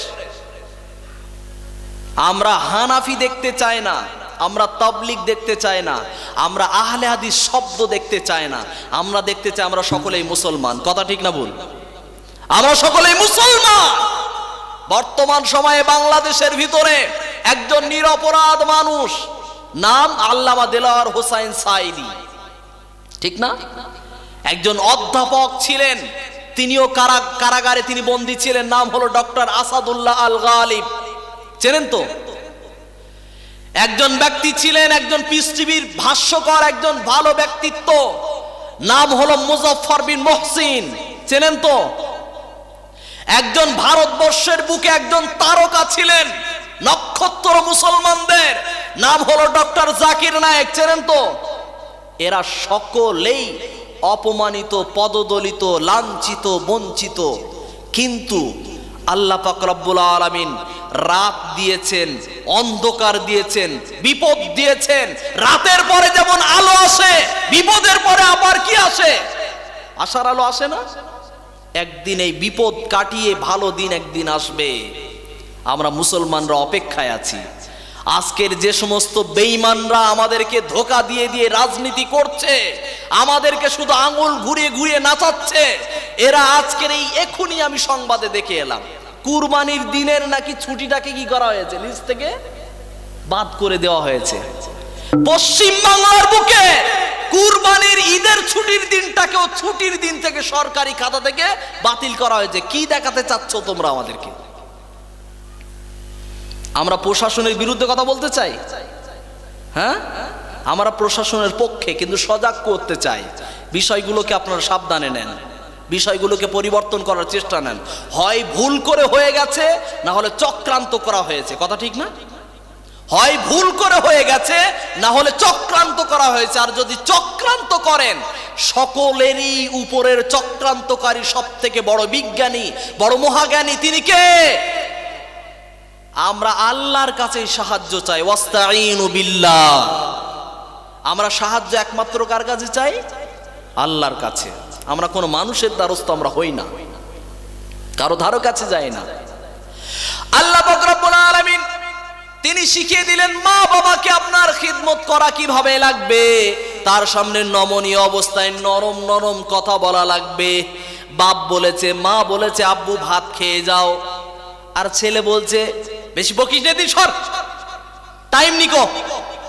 আচ্ছা, এই কথাটাই তো আপনি এইভাবে বলতে পারতেন, আম্মা আমার টাইমটা নেই, আপনি সরে যান, আমি চলে যাই, অন্য সময় এসে খেয়ে নেব। বলেন তো, দুটোই একই কথাই কিন্তু হলো, কথা দুটো কিন্তু একই, কিন্তু একটা কর্কশ সুর আর একটা ভদ্রতা। আমাদের ধৈর্য ধারণ করার ক্ষমতা একেবারে লোপ পেয়ে গেছে। এই ধৈর্য ধারণ ক্ষমতা যতক্ষণ পর্যন্ত আমরা না নিয়ে আসতে পারবো, ততক্ষণ আমরা সফল কাম হতে পারবো না। কেন? আল্লাহ পাক রব্বুল আলামিন তিনি জানালেন, ইয়া আইয়ুহাল্লাযীনা আমানুস্তাঈনু বিস-সাবরি ওয়াস-সালাহ। হে ঈমানদার ব্যক্তিবর্গরা, তোমরা ধৈর্য ধারণ করো, তোমরা ধৈর্য ধারণ করো এবং তোমরা নামাজ পড়ো। এর মাধ্যমেই তোমরা আমি আল্লাহর কাছে সাহায্য চাও। তাহলে সাহায্য চাওয়ার দুইটি পদ্ধতি। নাম্বার 1, ওয়াস্তাঈনু বিস-সাবর। সবর মানে ধৈর্য ধরতে হবে, 1 নাম্বার পদ্ধতি। 2 নাম্বার সাহায্য চাওয়ার পদ্ধতি হলো নামাজের মাধ্যম। আর আমরা যদি বলি সাহায্য চাইতে গেলে যেতে হবে পীর সাহেবের দরবারে, হবে? হ্যাঁ, পীর সাহেবের দরবারে যেতে হবে। কেউ ফেরে না খালি হাতে, খাজারে তোর দরবার থেকে। কেউ ফেরে না খালি হাতে, খাজারে তোর দরবার থেকে। যদি বলেন আপনি খাজা বাবার দরবারে গিয়ে আপনি সাহায্য চাইবেন, আপনি পাক্কা বেঈমান, মুনাফিক, মুশরিক হয়ে আপনার মৃত্যুবরণ করা লাগবে। কথা ঠিক কিনা? জানতে হবে, খাজা বাবার দরবারে যান, দরবারে যেতে নিষেধ নেই, দরবারে যান, কিন্তু কি করতে যাবেন বলেন তো? যে সমস্ত ব্যক্তিরা নামাজ পড়ে না তাদেরকে নামাজি বানাতে যান। কথা ঠিক না? যারা প্রতিদিন গাঁজা খায় ওদের গাঁজা খাওয়া বন্ধ করতে যান, কথা ঠিক না? বলে খাজা বাবা সব দেয়, খাজা বাবা যে কিছুই দিতে পারে না তার বাস্তব প্রমাণ হলো ওর আশেপাশে যত ভিখারিগুলো বসে বসে ভিক্ষা চাইছে, কথা ঠিক না? যদি খাজা বাবা সবই দিতে পারে, ভিখারিগুলো তো সবসময় করে পড়ে বসে রয়েছে, তো ওগুলো দেয় না কেন? বুঝতে হবে তো। তাহলে কি বলতে হবে? কেউ ফেরে না খালি হাতে আল্লাহরে তোর দরবার থেকে, কেউ ফেরে না খালি হাতে আল্লাহরে তোর দরবার থেকে। তাহলে সাহায্য চাইবো কার কাছে? একটু আওয়াজ দিয়ে বলতে হবে, কার কাছে? আল্লাহর কাছে ছাড়া কারো কাছে সাহায্য চাইবো না। সাহায্য চাওয়ার মাধ্যম কয় রকম বললাম? কয় রকম? 2 নাম্বার। 1 কি? ধৈর্য ধারণ করতে হবে। নাম্বার 2 কি সেটা? নামাজ। সাহাবায়ে কেরামের যদি একটা জুতার ফিতা ছিঁড়ে গেছে, সেই জুতার ফিতাটাও চেয়েছে 2 রাকাত নামাজ পড়ার পরে, যেটাকে বলে সলাতুল হাজাত। সলাতুল হাজাত মানে প্রয়োজনের নামাজ, আমার যেটা লাগবে সেই দরকারের জন্য আল্লাহর কাছে সাহায্য চাইবো। ওই 2 রাকাত নামাজ পড়ার পরে হাত তুলে দোয়া করেন। আমাদের আবার হাত তুলে দোয়া করা নিয়ে মারামারি। হাত তুলে দোয়া করেন, দে মসজিদ আলাদা করে দে। কি আলাদা করে দে? মসজিদ আলাদা কর। ওগা মসজিদ ওরা দূরে হাত তুলে দোয়া করে না, তোরা একটা মসজিদ কর, আমরা একটা করি। কি কি বোঝাতে চাচ্ছে? আল্লাহর রাসূল তিনি মসজিদে নববী বানিয়েছিলেন কি জন্য বলেন তো? সমস্ত মুসলমানরা একত্রিত হয়ে ভ্রাতৃত্বের বন্ধনের পরিচয় দিয়ে সকলের মিল বন্ধন রেখে এক হয়ে যাতে থাকতে পারে, এক হয়ে যাতে থাকতে পারে। আর আমরা মসজিদই তৈরি করেছি, আহলে হাদিস মসজিদ, সালাফি জামে মসজিদ, হানাফি জামে মসজিদ, সিলসিলায়ে ফুরফুরা শরীফের জামে মসজিদ, তাবলিগ জামাত জামে মসজিদ। কি বানাতে চাচ্ছেন? কেন শুধু জামে মসজিদ লিখলে কি হয়ে যাবে? মসজিদ ভেঙে পড়ে যাবে না গ্রামের বিশাল মান সম্মান নষ্ট হয়ে যাবে? শুধুই জামে মসজিদ লেখেন, সংশোধন হন। আমি এটা বলতে আসিনি যে আহলে হাদিস নাম দেওয়া যাবে না, নাম রাখেন, নাম দিয়ে কোনো যায় আসে না, নাম দিয়ে কোনো যায় আসে না। দলের নাম আম গাছ, দলের নাম কি বললাম? আম গাছ, আমতলা ধরে নেন, দলের নাম আমতলা। কিন্তু রাসূলুল্লাহর সমস্ত সুন্নাত, আল্লাহর সমস্ত আইন কানুন সবকিছুই মানে, সবকিছুই মেনে চলে। বলেন তো আমতলা ভালো না হানাফি আহলে হাদিস ভালো? বলেন তো। আমতলা নামই ভালো। তাহলে আহলে হাদিস নামের 2 টাকা দাম নেই, হানাফি শব্দ নামের 2 টাকাও দাম নাই, হাম্বলি শাফি মালিকি 2 পয়সা দাম নাই। দাম হতে হবে যে মাযহাবের হোক না কেন। আচ্ছা বলেন তো আহলে হাদিসরা বিড়ি খায় না? কথা বলতে হবে। বিড়ি খায় তো? হানাফিরা বিড়ি খায় না? হ্যাঁ? শাফিঈরা খৈনি খায় না? মজলিসে ঢুকতেছে বলছে সুবহানাল্লাহ, মানে খৈনি মাতৃ মাতৃ বলতে সুবহানাল্লাহ। আচ্ছা এই সুবহানাল্লাহ 2 টাকা দাম আছে? 2 পয়সাও দাম নাই। ও খাচ্ছে হারাম, মুখে বলতেছে আল্লাহর পবিত্রতা ঘোষণা করতেছে। হাতে আছে অপবিত্র মাল আর বলতেছে আল্লাহ তোমার পবিত্রতা ঘোষণা। তুই নিজে পবিত্র হ, তারপর আল্লাহর পবিত্র বলিস কুলি। কথা ঠিক না? আমাদের সমস্যা কি জানেন? আমরা নিজে পরিবর্তন হই না, শুধু বলি ও খারাপ, ওরা মুনাফিক, ওরা বেদাতি, ওরা মুশরিক। একে অপরকে ট্যাগ দেওয়া বন্ধ করেন না, নিজের দিকে লাগিয়ে দেখেন যে আমি মুসলমান আছি তো, ওকে মুশরিক বলে আমি মুসলমান আছি তো। যদি সে মুশরিক না হয়, আপনি মুশরিক যতক্ষণ না হবে ততক্ষণ আপনার মরণ হবে। কি ভেবেছেন? রাসূলুল্লাহর ভবিষ্যৎবাণী, কোন ব্যক্তিকে যদি উল্টো পাল্টা কিছু বলেন আর সেই ব্যক্তিটা সেই দোষের দোষী যদি না হয়, তাহলে আপনাকে ওটাই হয়ে মরণ হওয়া লাগবে। সাবধান, কাউকে বেদাতি বলতে যায়েন না, কাউকে মুশরিক বলার প্রয়োজন নাই, কাউকে বেদাতি বলার প্রয়োজন নাই, দরকার নাই। দিল্লির মসজিদে আগুন লাগিয়েছে, বাবরি মসজিদ বেদখল হয়েছে, অন্যান্য জায়গা থেকে মুসলমানদেরকে রামপুর না মনিরামপুর কি একটা জায়গায় যেখানে 48 না 38 জায়গায় নামাজ নিষিদ্ধ করা আছে, কি জায়গা জায়গার নাম? হ্যাঁ, গোলগাঁও। এই যে জায়গাটার নাম বলছি, এই যে উত্তরপ্রদেশ, এই যে সম্ভবত হরিয়ানা, উত্তরপ্রদেশ, তারপরে উত্তরাখণ্ড, এই দিকের দিকে মুসলমানদের বিভিন্ন জায়গাতে নামাজ নিষিদ্ধ করা হচ্ছে। কেন? আপনি কি বলছেন? আপনি মন্তব্য করলেন ওরা তো হানাফি, যা করে করুক গে যা। কেন ওরা হানাফি বলে আপনি কি মুসলমান না? সে কথা বলবেন, সে মুসলমান না? ও তাবলীগ মুসলমান না? ও আহলে হাদিস মুসলমান না? ও লামজাবি মুসলমান না? ও যে গায়ের মোকাল্লিদ, ওরা কোনো তাকলিদই করে না, ওরা কোনো ইমামই মানে না, তাই ওরা লামজাবি। তাই ওরা, কি সুন্দর ব্যাখ্যা, ওরা কোনো ইমাম মানে না, মাযহাব মানে না, তাই ওরা লামজাবি। লামাযহাবি শব্দের ব্যাখ্যা বুঝিয়ে দেয় একটু। লামাযহাবি শব্দের ব্যাখ্যা শোনেন। লামাযহাবি শব্দের ব্যাখ্যা হলো যেই ব্যক্তি বিড়ি খায় ওই হলো লামাযহাবি। হানাফির মধ্যেও লামাযহাবি আছে না নাই? আছে না নাই? আমি সবাইকে চাষ করব, আমি আহলে হাদিসের পক্ষের লোক না। আপনি কি মনে করছেন আমি আহলে হাদিস? উরি বাপরে, আঙ্গা বক্তা, আঙ্গা বাড়ির বক্তা, ওই সব আঙ্গা পক্ষে বলে, মোটেও না। যেখানে রোগ আছে ওখানে ইনজেকশন মারবো, যেখানে চুলকুনি আছে ওখানে মলম মারবই মারবো, কোনো ছাড় হবে না, কোনো ছাড় হবে না। আপনি কি ভাবছেন আজকের বেগুনির তরকারি খেয়েছি, কি সুন্দর তরকারি, সত্যি আজকে আপ্যায়ন, রান্নার এত সুন্দর, যে বাড়িতে আমাদের মেহমান নওয়াজি করা হয়েছে, বেগুনের তরকারি সব থেকে সুন্দর গুণ, কি সুন্দর রান্না। বেগুন খেলে কি হয়? অ্যালার্জি বাড়ে। আমার অ্যালার্জি হয়নি, কিন্তু রান্না খুব সুন্দর, খেয়েছি অনেক। আমি বলতে চাই, যার রোগ থাকবে তার চিকিৎসার জন্য আমি এসেছি। আমাদের প্রয়োজন এখান থেকে হেদায়েত নেওয়া। মহান আল্লাহ পাক রব্বুল আলামিন তিনি শিখিয়ে দিলেন আমাদের সকলকে, মুসলমানকে থাকতে হবে সকলকেই এক। কি থাকতে হবে? এক।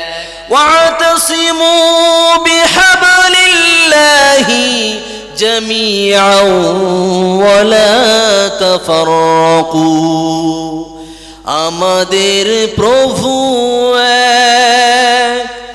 এক, নবীর উম্মত, জীবন বিধান এক, ওই শিবানী কোরআন।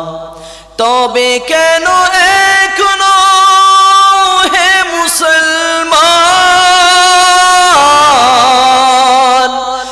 এক হও, এক হও করিয়া আহ্বান। আমাদের নবীও এক, আল্লাহও এক, কাবাও এক, মদিনাও এক, বুখারীও এক, হাদিসও এক, কোরআনও এক। তাহলে ভেদাভেদ কেন? দল দল কিসের এত? যে মাওলানা সাহেব বলতে চাইবে ওর বাড়িতে খাওয়া যাবে না, ওই হুজুরি বাদ দিয়ে দেন, কথা ঠিক না? ওর বাড়িতে ওটা যাবে না, ওগা পুকুরি গা ধোবা যাবে না, হুজুরি বা, তুই হুজুরির নেব না শালা, তুই কিসের হুজুর? আল্লাহর রাসূল ইহুদির বাড়িতে নেমন্তন্ন খেয়েছেন, কথা ভুল বলছি? একজন মহিলা, তিনি আমাদের নবী মুহাম্মদ, তিনি নবী কিনা এইটা পরীক্ষা করার জন্য রান্না করতে হয় গোশের। গোশ রান্না করতে গেলে প্রথমে কি দিতে হয় বলেন তো? প্রথমে কি গরম করে? তেল গরম করে না? ওই এত বড় বেঈমান মহিলা বিষ দিয়ে প্রথমে গরম করেছে। কি দিয়েছে? বিষ, পয়জন দিয়ে, তরল পয়জন যেটা আমরা বলি বিষ, এই পয়জন প্রথমে দিয়েছে, তেলের বদলে বিষ দিয়েছে, দিয়ে গোশ রান্না করেছে। রান্না করার পরে সাহাবায়ে কেরামদেরকে নেমন্তন্ন করলেন। আল্লাহ রাসূল কারীম তিনি নেমন্তন্ন খেতে এলেন। আসার পরে তিনি আল্লাহর রাসূল তিনি খেতে যাবেন, এমন সময় সাহাবায়ে কেরাম এখনো খাওয়া শুরুই করেননি। সাহাবায়ে কেরামদেরকে ডেকে বললেন, সাহাবারা তোমরা খাদ্য গ্রহণ করো না, কারণ এই খাদ্যের ভিতরে আমি যেটা একটা খেয়ে দেখেছি, এই খাদ্যের ভিতরে বিষ মিশ্রিত করা আছে। সুবহানাল্লাহ বলবেন না? আমার নবী বলে দিয়েছিলেন, কেন জানেন? এটা আল্লাহর পক্ষ থেকে জানিয়ে দেওয়া হয়েছিল। আমার নবী তাহলে গায়েব জানতেন? গায়েব জানতেন? গায়েব যদি জানতেন তাহলে বিষ মিশ্রিত গোশ খাওয়া কি হালাল? বিষ মিশ্রিত গোশ খেলে কি হবে? মরণ হবে না? আর নিজে নিজে যদি জেনে শুনে যদি গোশ, ওই বিষ মিশ্রিত গোশ যদি খায়, তার মানে হলো আমি মরণকে আহ্বান করছি, তার মানে হলো আত্মহত্যা করা, সুইসাইড করা। সুইসাইড করা ইসলামে হারাম না নাজায়েজ? জায়েজ না নাজায়েজ? একেবারেই নাজায়েজ। এটা হারাম কাজ। আমাদের নবী হারাম কাজ করেছেন তাহলে? জি না। তিনি গোশ খেয়ে নেওয়ার পরে তিনি তারপরে বুঝতে পেরেছেন, অভিজ্ঞতা একটা ছিল আর একটা আল্লাহর পক্ষ থেকে জানিয়ে দেওয়া হয়েছিল। কারণ আমার নবী কখনোই কিছু বলতেন না যতক্ষণ আল্লাহ কিছু না বলতে বলতেন। ইন হুয়া ইল্লা ওয়াহয়ুন ইউহা। আমার আল্লাহ পাক রব্বুল আলামিন জানিয়ে দিলেন, ওয়া মা ইয়ানতিকু আনিল হাওয়া ইন হুয়া ইল্লা ওয়াহয়ুন ইউহা। আমার নবী কোনো কথাই বলেন না যতক্ষণ পর্যন্ত আমি আল্লাহ পাক রব্বুল আলামিন কোনো রকম আদেশ না করি, কোনো রকম অনুমতি না দেই। আমার নবীকে কোনো কথা যতক্ষণ পর্যন্ত না বলতে বলি, আমার নবী অতক্ষণ কোনো কথা বলেন, কোন কথা বলেন না। এটা তো আমার নবী। এই মায়ের নবী যখন গোশ খেয়ে ফেলেছেন, খেয়ে ফেলার পরে সাহাবাদেরকে বললেন এই গোশ খাবে না, কারণ এই গোশের ভিতরে বিষ মিশ্রণ করা আছে। সাহাবায়ে কেরাম কেউই খেলেন না। ওই মহিলা, ইহুদিনী মহিলা, ঘরের ভিতর থেকে এসে, মদিনাতে এই ঘটনা ঘটেছে, আল্লাহর রাসূলের কাছে সাথে সাথেই তিনি কালেমা পড়লেন, আশহাদু আল্লা ইলাহা ইল্লাল্লাহু ওয়া আশহাদু আন্না মুহাম্মাদান আবদুহু ওয়া রাসূলুহু।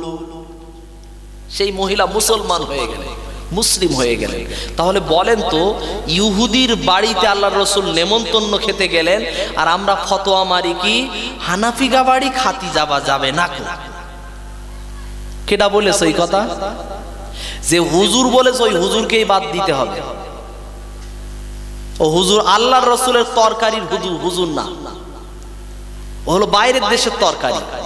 যে বাঙালিদেরকে বোঝে না, যে মুসলমানদেরকে বোঝে না, যে মুসলমান শব্দের শাব্দিক অর্থ বোঝে না, মুসলমানের একাকিত্ব বোঝে না, মুসলমানের একনিষ্ঠতা বোঝে না, মুসলমানের আল্লাহকে বোঝে না, মুসলমানের নবীকে বোঝে না, মুসলমানের কোরআন বোঝে না, কাবা বোঝে না, মদিনা বোঝে না, এই ব্যক্তি হলো আল্লাহর রাসূলের দলের নয়। যে বিভক্তকে পছন্দ করে সে আল্লাহকে অপছন্দ করে, এটা নিশ্চিত। কারণ আল্লাহ পাক রব্বুল আলামিন বলেন, ওয়াতাসিমু বিহাবলিল্লাহি জামিআ।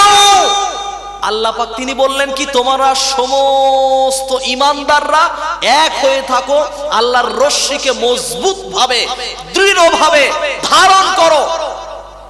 আর আল্লাহ এরপরে নিষেধ করলেন, ওয়ালা তাফাররাকু, পৃথক হইও না, বিভক্ত করো না, মসজিদ দুয়ার জন্য আলাদা করো না। বেঈমান হানাফি হওয়ার কারণে মসজিদ আলাদা।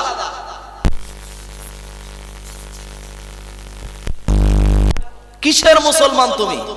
আমি প্রত্যেককেই বলতে চাই, আমি মুসলমানের পক্ষে আওয়াজ তুলেছি, আমি কোন দলের দালাল না, আমি কোন সংগঠনের দালাল না, আমি কোন সংগঠন করি না, সুতরাং কোন সংগঠনের পক্ষেও কথা বলি না, বিরুদ্ধেও কথা বলি না। কোন সংগঠনের নাম বলেছি? কথা বলবেন কারো বিরুদ্ধে কথা বলেছি? কোন দলের পক্ষে কথা বলেছি? আমি কারো দালালি করতে আসিনি। আমি দালালি করছি কার দালাল? আমি আল্লাহর দালাল হয়ে মরতে চাই, কবরে যেতে চাই। কারণ ওয়ালা তামুতুন্না ইল্লা ওয়া আনতুম মুসলিমুন, আমি মুসলমান না হয়ে মরতে চাই না। আমি বিভক্ত করে আমি মুনাফিক, বেঈমান, কাফের হতে চাই না। আল্লাহ নিষেধ করেছেন ওয়ালা তাফাররাকু, মানে বিভক্ত করো না, বিভক্ত করলে সেই ব্যক্তি আল্লাহর বিরুদ্ধাচরণ করলেন না। আল্লাহ নিষেধ করলেন তোমরা পৃথক হয়ে না, আলাদা আলাদা করো না দলকে, তোমরা সবাই এক থাকো। আর আমি এই কথার বিরুদ্ধে গিয়ে যদি আমি দলকে ভাগ ভাগ করে দেই, তাহলে আমি কি করলাম? দলকে বন্টন করলাম না, আলাদা আলাদা করে দিলাম। তার মানে আল্লাহর বিরুদ্ধাচরণ করার কারণে আমি কাফের, আমি কাফের হয়ে মরতে চাই না।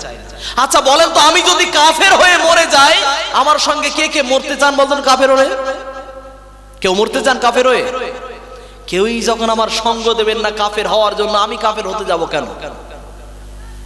কোন দলের চামচামি করব না। যতদিন বাঁচবো সত্য বলবো, সত্য ছাড়া মিথ্যা বলবো না। আর এই সত্যের জন্য যদি মৃত্যু হয়ে যায়, তবুও কোন রকম ভাবে পরোয়া করি না। আল্লাহ পাক রব্বুল আলামিন, মহান আল্লাহ পাক রব্বুল আলামিন তিনি জানিয়ে দিলেন মুসলমানদেরকে এক থাকতে হবে, দ্বিতীয় দল হওয়া যাবে না। আমরা সকল মুসলমান ভাই ভাই, আল মুসলিমু আখুল মুসলিম, প্রত্যেকটা মুসলমান অপর মুসলমানের ভাই। আমরা তৈরি করেছি এরা ভাই না, ওরা ভাই না, ওরা ভাই না। তা তোমার ভাই কেডা? ভাই কেডা তোমার? তাহলে কি বলবে? তার আব্বা বলে ডাকবা, সবার আব্বা বলবা। তোমার মা তোমার ঝ্যাটা দিয়ে তাড়া করবে, সবার আব্বা বলতেছ মানে? তোর আব্বা বলা আমি শিখিয়েছি ছোটবেলাতে, কার শিখিয়েছি? ওর আব্বা বল, আবার কার আব্বা বলতেছি? সবার আব্বা বলবি, তার মানে আল্লাহ পাক রব্বুল আলামিন আপনার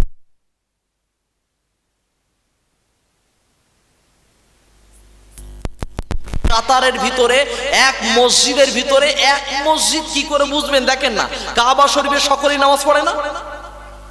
সব দলের মানুষ নামাজ পড়ে, তো কোনো দ্বিধাদ্বন্দ্ব নাই। আমাদের এখানে যত মারামারি, এই ভারতবর্ষ, বাংলাদেশ, পাকিস্তান আর শ্রীলঙ্কা, নেপাল, ভুটান, ব্যাস এই পুরো ভারতবর্ষ যেটা ছিল পুরাতন, এরা যে এত ফতোয়াবাজ, এদের মুরগিরাও হাদিস জানে। মুরগি ঠোঁট দিয়ে ঠোকর মতো, একটা চাল খাবো না দুটো খাবো, মানে এও হাদিস বলতেছে। তা মুরগিও যদি হাদিস বলে, তুমি কি করছো? বলছে সবাই যদি কোরআন অর্থ না বুঝে পড়ে, একটাও নেকি হবে না। একজন হুজুর বলেছে, বলছে হুজুর সবাই যদি কোরআন হাদিস যদি বেশি বেশি পড়ে, সবাই তো মুহাদ্দিস হয়ে যাবে, তাহলে শ্রোতা থাকবে কেডা? আচ্ছা বলেন তো, যদি সবাই মুহাদ্দিস হয়ে যায় কোনো ক্ষতি আছে? সবাই যদি মুফাসসির হয়ে যায়, কোরআনের অর্থ যদি সবাই বোঝে, তাহলে কোনো ক্ষতি আছে? দেশ থেকে ভণ্ড আলেম বিদায় নিতে বাধ্য হবে। দেশ থেকে ব্যবসায়ী, ধর্ম ব্যবসায়ী আলেমরা লেজ গুটিয়ে পালাতে বাধ্য হবে। এটাই ঠিক কথা, ঠিক না? আমরা কোরআনই পড়বো না, যেই বলেন হুজুর নামাজ পড়ার কথাটা বাদ দে, বলেন বিড়ি খাওয়ার কথাটা বললেই হবে না, জর্দা তো প্রতিদিন খাতেই হবে, ও চলবে না, শিব জর্দা তো খাতেই হবে। এটা না খালি হয়, পান তো জমেই না নাকি শিব জর্দা তামাক না মারলি পান জমে না। আমাদের হুজুররাও খায়, এতে সমস্যা নেই। আমি হুজুরদের বিরুদ্ধে বলছি না, এটা আমার আদবের সঙ্গে আমি বলছি, হুজুররাও খায়। তবে আমি নিষেধ করছি, অনুরোধ করছি এতটুকু, তামাকের ভিতরে কোন ভিটামিন তৈরি হয় বলেন তো? জর্দার ভিতরে, আমি মকরু না হারাম সেটার দিকে যাচ্ছি না, আমি কোনটা ফতোয়ায় যাব না, আমি ফতোয়া দিতে আসিনি। আপনাদের স্বনামধন্য ইমাম সাহেব, যোগ্যতম ইমাম সাহেব, এনার কাছে জিজ্ঞাসা করবেন কি ফতোয়া, উনি জানে। আমি ফতোয়া দেবো না। ফতোয়া দেবো কেন? আমি ফতোয়া দিই বেকার আমি যে এমনি হয়তো 6,000 টাকা 5,000 টাকা দেবে, আবার ওই আমি কমাতে যাবো কেন? বললি বেকার খুমকে দেবেন, বলে এই হুজুর কি জলসা করে আঙ্গা সব খাওয়া বন্ধ করে দিকে 3,000 টাকা দিয়ে, মানে আমার খরচই উঠবে না। হুজুর কি করতে, বেড়াতে যা বাড়ি যা, এরকম করবেন না তো? জি না, আমি বলতে চাইনি, হাসির জন্য বলতে চাইনি। আমি বলতে চাচ্ছি এটাই, তামাক খাওয়া ক্ষতি, বিড়ি খাওয়া, উত্তর দেন, জর্দা খাওয়া, তিরঙ্গা খাওয়া, মদ খাওয়া, গাঁজা খাওয়া। বলছে ওরে গাঁজা তো খাতেই হবে, নাহলে শরীর গরম হয় না। সিগারেট না খালি নাকি গরম হয় না শরীর, আর বিড়ি না খালি নাকি হাগু হয় না। সর্বনাশ। বলছি বিড়ি না খালি নাকি হাগা হয় না, গুল না বাজলে নাকি হাগু হয় না। ছি ছি ছি ছি ছি, হাগু যদি না হয় তুমি ডাক্তার দেখাও। কি সমস্যা? বিড়ি খাওয়া নাকি সুন্নত মনে করে, বলছে ওরে মকরু।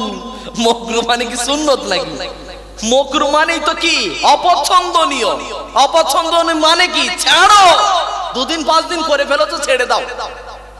10 দিন, 1 মাস, 2 বছর, 5 বছর, 10 বছর, 30 বছর, 40 বছর পানের পিছনে যা খরচ করেছে এবার বাদ দাও, এনাফ, শেষ করো, আর করো না। অনেক টাকা নষ্ট করেছো, আর করো না। অনেক শরীরের ক্ষতি করে ফেলেছো, আর করো না। ভিটামিন অনেক নষ্ট করে ফেলেছো, আর না, শেষ করো। এটার নামই হলো মকরু ব্যাখ্যা। লামাযহাবি মানেও এইটা। বিড়ি যারা খায় ওরা লামাযহাবি, খৈনি যারা খায় ওরাই লামাযহাবি, নামাজ যারা পড়ে না ওরাই লামাযহাবি। যারা জানাজার নামাজ সামনে হচ্ছে ওই লোকটার সঙ্গে আমার শত্রুতা ছিল, জানাজার নামাজ জীবনেও পড়বো না। কি ধরনের কথা বলছে? ও মরে গেছে, ও জানা যায় আমি যাইনি, তার আবার গল্প করে বেড়াচ্ছে। বলছে ও মরে গেছে, ওর মাটিও দিতে যায়নি আমি। কি বলতে চাচ্ছিস? ওর আমি মোটে, আমি এরম জেদের লোক। কি সর্বনাশ! দেখেন এতক্ষণ যাবত যে কথাগুলো বলছি প্রত্যেকটা কিন্তু সামাজিক ভিতরে আছে, তাই না? সমাজের ভিতরে আছে না? নাই, আছে। আল্লাহ পাক রব্বুল আলামিন তিনি শিক্ষা দিলেন মুসলমানদেরকে এক থাকতে হবে, মুসলমানদের দলে বিভক্ত করা যাবে না। মসজিদ তৈরি করার উদ্দেশ্য ছিল আল্লাহকে সিজদা করতে হবে। মসজিদ করার উদ্দেশ্য ছিল সকল মুসলমানকে এক করতে হবে। মসজিদ করার উদ্দেশ্য ছিল সকলকেই মসজিদে প্রবেশ করার অধিকার দিতে হবে। আচ্ছা বলেন তো, মসজিদ আহলে হাদিসের, মসজিদ হানাফির, মসজিদ তাবলীগের? কোন মসজিদ যদি কেউ ভেঙে দেয়, যদি বেদখল করে নেয়, মসজিদ থেকে যদি মাইক নামিয়ে দেয় জোর করে, যেমন কৃষ্ণনগরে মসজিদ ভাঙা হলো, যেমন আসামে মসজিদ ভাঙা হলো, যেমন ত্রিপুরাতে মসজিদগুলোতে ভাঙা হলো, এই সমস্ত মসজিদগুলো আমরা কি দেখতে গিয়েছিলাম? ওটা তাবলীগের না হানাফির না আহলে হাদিসের? কথা বলবেন। দেখতে গিয়েছিলাম? আমরা শুনেছি মসজিদ ভাঙা হয়েছে, তাতে আমরা কষ্ট পাইনি? কষ্ট পেয়েছি কি পাইনি? আমাদের মনে জাগ্রত হয়েছে। যদি প্রতিবাদ করার সুযোগ পেতাম তাহলে অবশ্যই যেমন ভাবে প্রতিবাদ করার প্রয়োজন হয় তার জন্য আমরা প্রস্তুত আছি না নাই? আছি না নাই? আছি। এর জন্য মসজিদ সংরক্ষণ করতে গেলে মসজিদে কি করতে হবে? আকামাস সালাত, নামাজ কায়েম করতে হবে, নামাজ পড়তে হবে। আজকের জলসা এখন টাইম কত? এই সর্বনাশ, জলসার টাইম তো শেষ। হ্যাঁ, আর 10 মিনিট শেষ করে দেই, জলসা শেষ করে দেই।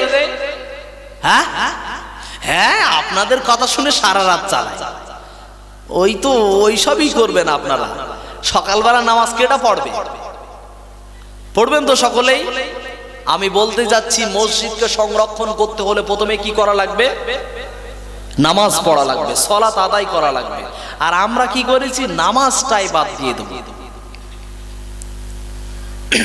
সুতরাং আমরা চেষ্টা করি প্রত্যেকেই নামাজি হওয়ার। আল্লাহ পাক রব্বুল আলামিন আপনাকে দিয়েছেন উপহার হিসাবে পৃথিবীর মসজিদগুলোকে আবাদ করতে হবে, তাহলেই মসজিদ সংরক্ষণ থাকবে। মসজিদের ভিতরে যদি দর্শক সংখ্যা থাকতো 200, তাহলে মসজিদ ভাঙার কোন রকম কেউ দুঃসাহস পেতই না। আমরা যদি মসজিদগুলোকে আবাদ করতে পারতাম তাহলে মসজিদগুলো কোন রকম ভাবে কেউ ভাঙার দুঃসাহস পেত না। বেঈমান বলেন, মুনাফিক বলেন, আজকের যুগে মুসলমানরা মুসলমানদের মসজিদ ভাঙে। বাংলাদেশের ভোলা বলে একটা জায়গা আছে, জেলা, ভোলা একটা জেলা।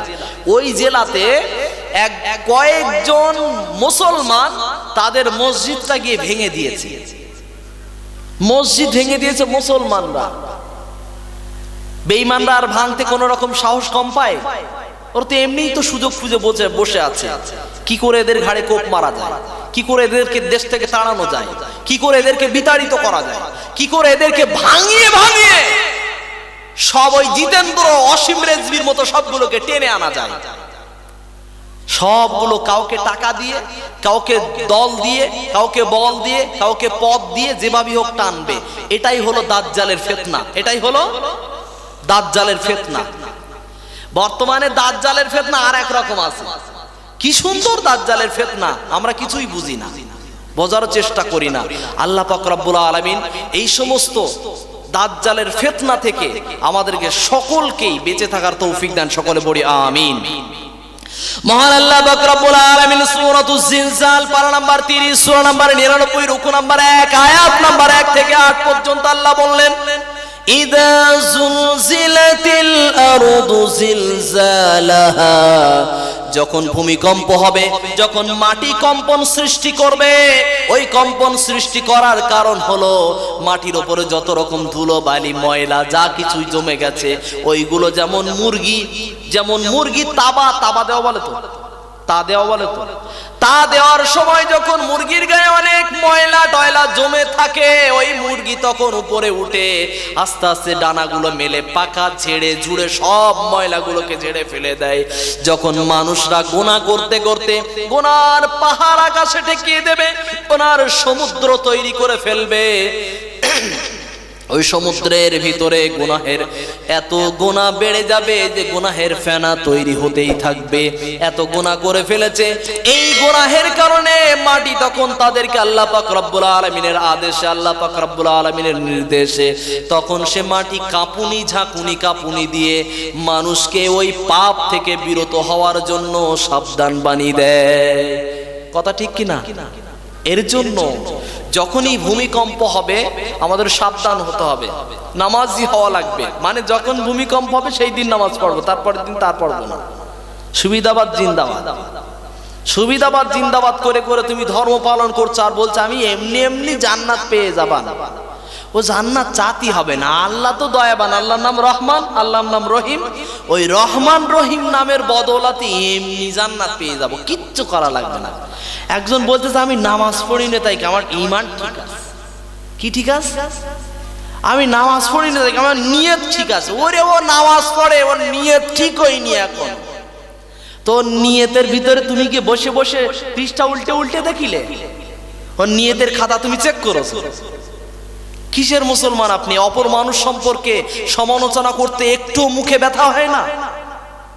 কিসের সমালোচনার মানুষ আপনি? আর আমাদের এমন মানুষ, আমরা এমন মন মস্তিষ্কের মানুষ, ইমাম সাহেবের সমালোচনা কি করে করলি ভালো হয়? মানে ইমাম সাহেবের সব থেকে মাইনে কম এলাকার ভিতরে, দিন মজুর করে খায় ভ্যানওয়ালা, তার দিন ইনকাম সব থেকে কম কত বলেন তো? বলেন একটু, বলেন মিনিমাম কত বলেন একটু, কথা বলতে হবে। মিনিমাম এই 100, এটার পার্সেন্ট হলো 100, 3 থেকে 400, 3 থেকে 400, সব থেকে কম 3 থেকে 400 টাকা হবে। এই গত 2 দিন আগে, 2 থেকে 3 দিন আগে বৃষ্টি হচ্ছিল না? এই 3 দিন আগে একটা ভ্যানওয়ালা দুপুরবেলা জুমার নামাজের সময়, কখন? জুমার নামাজের ওই তার আগের দিন জোহরের সময়ে আমি নামাজ পড়তে যাচ্ছি, আর ভ্যানওয়ালা জোহরের সময় না, মাগরিবের সময় ভ্যানওয়ালা বলছে যে আজকের একটু তাড়াতাড়ি বাড়িয়েছি, পানি হচ্ছে তাই। কত এনেছেন? বলছে 650 টাকা কামিয়ে এসেছি। বলেন ভ্যানওয়ালা দিন 650 টাকা কামিয়েছে, বৃষ্টি হয়েছে তাই। যদি বৃষ্টি না হতো আরো বেশি হতো। একটা ভ্যানওয়ালা যদি কমপক্ষে যদি 400 টাকা ইনকাম করে, তাহলে মাসে তার ইনকাম সোর্স কত? 12,000 টাকা। ইমাম সাহেবের মাইনে কত? 6,000 টাকা। ওরে হুজুরির আবার এই সরকারি আবার মাইনে বেতন দিচ্ছে, তাহলে কমগে দে, আর 2,000 টাকা কমগে দে, আছে না?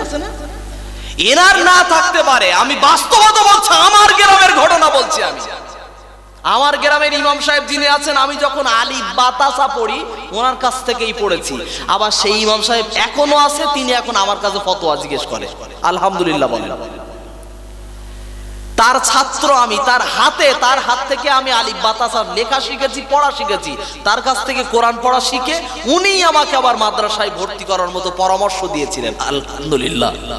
তার নাম আব্দুস সবুর রিয়াজি সাহেব। ইনি চেনেন, আপনাদের সভাপতি মহাশয় চেনেন। আমি বলতে চাচ্ছি, আপনি যে সমস্ত মন মস্তিষ্ক নিয়ে বাস করছেন, ইমাম সাহেবদের সমালোচনা করা বাদ দেন। ইমাম সাহেবের সমালোচনা করে পাহাড় সম পরিমাণ টাকা পয়সা ইনকাম করতে পারবেন না, 2 পয়সা সম্মান আপনার অর্জন হবে না, বরঞ্চ মানুষ আপনাকে বলবে আপনি একজন সমালোচক। সুতরাং আপনার সম্পর্কে মানুষের ধারণা তৈরি হয়ে গেছে আপনি কি ধরনের জিনিস। সমালোচনা বন্ধ করেন, সম্মান বাড়িয়ে দেওয়ার মালিক কে? কে? সম্মান আল্লাহর কাছে চান। কারো বদনাম করে নিজেকে বড় করার চেষ্টা করা যাবে? করা যাবে না। আল্লাহ যাকে টেনে তুলবে তার পা আপনি ধরতে পারবেন না, নাগাল পাবেন না, তাকে আপনি টানতে পারবেন না, তাকে আপনি ছুঁইতে পারবেন না। আর আল্লাহ যাকে নিচে নামিয়ে দেবে তাকে যতই আপনি তোলার চেষ্টা করেন, সেটা নিজেকে হোক আর বাপকে হোক, মাকে হোক আর 14 গোষ্ঠীকে হোক, কাউকে আপনি সম্মান তুলতে পারবেন না। আল্লাহ যারে কমিয়ে দেবে তাকে আপনি ওঠাতে পারবেন না। কথাগুলো বলছি, হয়তো অনেকের বলছে এই হুজুর কি বলতেছে, এইসব বলার দরকার আছে? এটা বাস্তবতা বলছি। বেঈমান মুনাফিক একজন ছিল, নাম হলো আব্দুল্লাহ বিন উবাই বিন সুলুল। উনি কি সুন্দর নাম, শুধু সুন্দর নাম না? আব্দুল্লাহ বিন উবাই বিন সুলুল, কি সুন্দর নাম। এলাকার ভিতরে সব থেকে বড় আল্লাহর রাসূলের শত্রু, এ হলো বেঈমান। আচ্ছা ভাইরা, মজলিস তো এই যে জায়গা ধরতেছ না কেন? হ্যাঁ, একটু আগে আসে। এই মাঝখানটায় কি হয়েছে বলেন তো? ওখানে নালা আছে নাকি? ও, ওই জায়গাটা নরম জায়গা, আবার কি আছে, ফাঁকা আছে বলছে। ঠিক আছে, একটু কষ্ট করে সামনে আসেন। এই মাঝখানে অনেক ফাঁকা আছে, মিনিমাম 50 জন ধরবে। আপনারা বসতে দেবেন না? হ্যাঁ, তা আসেন। আপনারা তো বলছে আঙ্গা কোলে বসাবো, আপনারা পেছনে দেড়গে রয়েছেন কেন? এরা মনে হয় দেড়গে সভা শোনে সব জায়গায়। হ্যাঁ, এই না খাতি দেবে। ওরে সর্বনাশ, আপনারা খাওয়ার জন্য বসে আছেন? না, রাগ করবেন না, আমি ঠাট্টা করছি না। আমি এটা বলতে যাচ্ছি, প্রত্যেকেই হেদায়েতের কথা শোনার জন্য এসেছি। আল্লাহ পৃথিবীকে যখন কাঁপুনি দেন, এটা কিসের জন্য দেন বলেন তো? যাতে আমরা কি হয়ে যাই, সমস্ত গোনা ছেড়ে, পাপ ছেড়ে, পাপকে মুক্ত করে জীবনকে ভালো ফ্রেশ পথে এনে নিজেদেরকে ফ্রেশ করার চেষ্টা করতে হবে। এটার সাবধান মানে আল্লাহ পাক রব্বুল আলামিন কিসের মাধ্যমে দেন? ভূমিকম্প। নাম কি? ভূমিকম্প। জিলজাল অর্থ হলো ভূমিকম্প। এই কম্পন যখন হবে, আল্লাহ পাক রব্বুল আলামিন এই কম্পন কেন দেন? মহান আল্লাহ পাক রব্বুল আলামিন অন্যত্রে বলেন, যাহারাল ফাসাদু ফিল বাররি ওয়াল বাহরি বিমা কাসাবাত আইদিন নাস। পৃথিবীতে, সমুদ্রে এবং উপরে, জলে স্থলে যা কিছুই জলোচ্ছ্বাস এবং পৃথিবীতে যত রকমের বৃষ্টি এসেছে, কারো হাজার হাজার জমিগুলো, আলুগুলো নষ্ট হয়ে গেছে, মাঠে ধান কাটা হয়ে গেছে, তার উপরে বৃষ্টিতে একেবারে ছেয়ে গেছে, বিশাল ক্ষতি হয়ে গেছে। চাষি পথের ভিখারি হয়ে গেছে,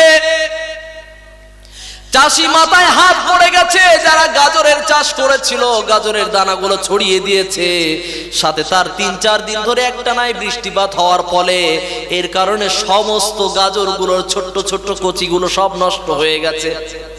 এই যে ক্ষতি হচ্ছে, এ সবগুলো কি? আল্লাহ পাক তিনি বলছেন, বিমা কাসাবাত আইদিন নাস, মানুষ তোদের সব নিজের হাতেই কামায়। আচ্ছা, আমি একটু যুক্তি দিয়ে বোঝাই। বলেন তো, এখন সিনেমা হলগুলো সব ব্যান্ড হয়ে যাচ্ছে না? কথা বলতে হবে ভাই। সিনেমা হলগুলো সব বন্ধ হয়ে যাচ্ছে না? সিনেমা হল বন্ধ হচ্ছে। আচ্ছা বলেন তো, এখন যে সমস্ত পতিতালয় ছিল, পতিতালয় মানে কি বলেন তো? যেগুলো বেশ্যাখানা বলি আমাদের ভাষায়, এই যে জায়গাগুলো ছিল সেগুলো কি হচ্ছে? বন্ধ হয়ে যাচ্ছে না? বন্ধ হচ্ছে, কম বেশি অনেক বন্ধ হয়ে যাচ্ছে, কমে যাচ্ছে। কিন্তু তার পরেও আল্লাহ এত আযাব গজব দিচ্ছেন কেন? কারণটা কি? কারণ হলো আমাদের ভিতরে গুপ্ত পাপ বেড়ে গেছে। কি পাপ? গুপ্ত পাপ, গুপ্ত গোনা, লুকিয়ে করা গোনা বেড়ে গেছে। লুকিয়ে করা গুনাহ কি? আল্লাহর রাসূল কারীম সাল্লাল্লাহু আলাইহি ওয়াসাল্লাম কি বলছেন শুনুন। আল্লাহর রাসূল কারীম সাল্লাল্লাহু আলাইহি ওয়াসাল্লাম তিনি বললেন, লা ইয়াকুনান্না ফি হাযিহিল উম্মতি খাসফুন। আল্লাহর রাসূল তিনি বললেন, পৃথিবীতে সমস্ত উম্মতদের উপরে বিশাল বড় বড় অত্যাচার আল্লাহর পক্ষ থেকে যে সমস্ত গজব আযাবগুলো আসে, ক্ষতিগ্রস্তের শিকার হয়ে যায়, তার কয়েকটি কারণ আছে। এক নাম্বার কারণ, ওয়াযালিকা ইযা শারিবুল খুমুর, মানুষরা মদ্যপান বৃদ্ধি করে দেবে, বলবে এটা মদ না, এটার নাম রয়্যাল স্টাগ, এটা মদ না, এটা হলো কোল্ড ড্রিঙ্কস। মদের নাম পরিবর্তন করে করে মদ খাবে, মদ খাইতেই থাকবে। বিড়ির নাম কিন্তু এটা একটা হলো শুকনো মদ, খৈনি হলো শুকনো মদ, তামাক হলো শুকনো মদ, জর্দা হলো শুকনো মদ, কাঁচা সুপারি হলো শুকনো মদ। পান খাওয়া জায়েজ আছে, পান খাওয়া শরীরের জন্য উপকার, কথা বুঝবেন ভালো করে। পান খাওয়া শরীরের জন্য উপকার, পান খাওয়াতে কোনো ক্ষতি নাই। কিন্তু যেগুলো খেলে ক্ষতি আছে সেইগুলো আপনি খাবেনই না। আপনার জন্য বিড়ির গায়ে, প্যাকেটের গায়ে লেখা আছে কজেস ক্যান্সার, লেখা আছে সেখানে হানিকারক, ক্ষতিকারক, স্বাস্থ্যের পক্ষে ক্ষতিকর লেখা থাকার পরেও আপনি পড়ছেন, তারপরেও কিনছেন। দোকানদার লাড্ডু বিক্রি করছে, আর সেই লাড্ডুর বোতলের গায়ে লাগানো আছে কাগজ, জেরক্স করে লাগিয়ে দিয়েছে, এই লাড্ডু খেলে ডায়রিয়া হবেই হবে। আর সে গিয়ে বলছে 5 টাকার একটা লাড্ডু দে তো, আর দোকানদার তখন বলছে এটা খালি বলো ডায়রিয়া হবে, বলছে হয় হোক গে দিন, তুই দে। তার মানে বিড়ি খেলে ক্যান্সার হবেই হবে, তারপরেও 10 টাকার বিড়ি দে, বলছে ক্যান্সার হবে, বলছে হয় হোক গে তা তুই দে। মানে কি? এটাই তো অর্থ। কথা ঠিক বলছি না ভুল বলছি? একটু সাবধানে বুঝে দেখেন, ঠিক বুঝে আসবে। সামনে জানুয়ারি মাস আসছে, সামনে জানুয়ারি মাস আসছে, সমস্ত ছেলেগুলো, মেয়েগুলো, যুবতী, যুবক যুবতীগুলো, টিউশন মাস্টার গুলো সকলেই নিয়ে যাবে বেড়াতে। কি? শিক্ষা ভ্রমণ, শিক্ষা সফর। কি সুন্দর নাম। আর যাচ্ছে কি? টুনটুনি আর টুনটুনো। যাচ্ছে কি? টুম্পা সোনা, যাচ্ছে টুম্পা সোনা, আর এইদিকে যাচ্ছে সল্টু, ভল্টু। মুসলমানদের নাম শুনলে কাক, পাখি ওরাও লজ্জা পায়, বলে কি নাম এইসব, আমার নাম যে কাক, এইটা একটা ভদ্র নাম। ও তবু বোঝে, নিজে সান্ত্বনা দেয়, আমার নাম কাক, ইনকেলাব জিন্দাবাদ, সব ঠিক আছে, কোনো সমস্যা নেই। ওর নাম সল্টু, ভল্টু। মুসলমান এইসব নাম হয়? নাক ভল্টু কিসের নাম আবার? সিন্টু, মিন্টু, সল্টু নাম আছে না? এই আমি আসার সময় নাম শুনছিলাম, কি নাম? এই সমস্ত নামগুলো দেওয়া থেকে বিরত থাকেন। নাম দেওয়া যাবে? নাম দিচ্ছে কি? টাইগার। এক্ষুনি হুজুর বললো টাইগার নাম, ওরে সর্বনাশ, মুসলমান নাম দেব বাঘের বাচ্চা টাইগার। ওরে, আমরা প্রত্যেকেই নাম দেওয়ার সময় হুজুরকে জিজ্ঞাসা করি ভাই, আমরা জিজ্ঞাসা করব হুজুরকে, তারপরে নাম রাখবো। শিক্ষক মহাশয়, তিনি একজন ইমাম সাহেব, তার কাছে নাম জিজ্ঞাসা করেন অর্থ কি, নাম রাখেন, ভালো নাম রাখেন। নাম রেখেছে সাগর, ওরে সর্বনাশ, গ্রামের ভিতরে বন্যা বইয়ে দিয়ে। ভাই এইসব নাম রাখা যাবে না, ইসলামে এইসব নাম রাখতে বলেনি। আরবি শব্দ কি কমতি আছে?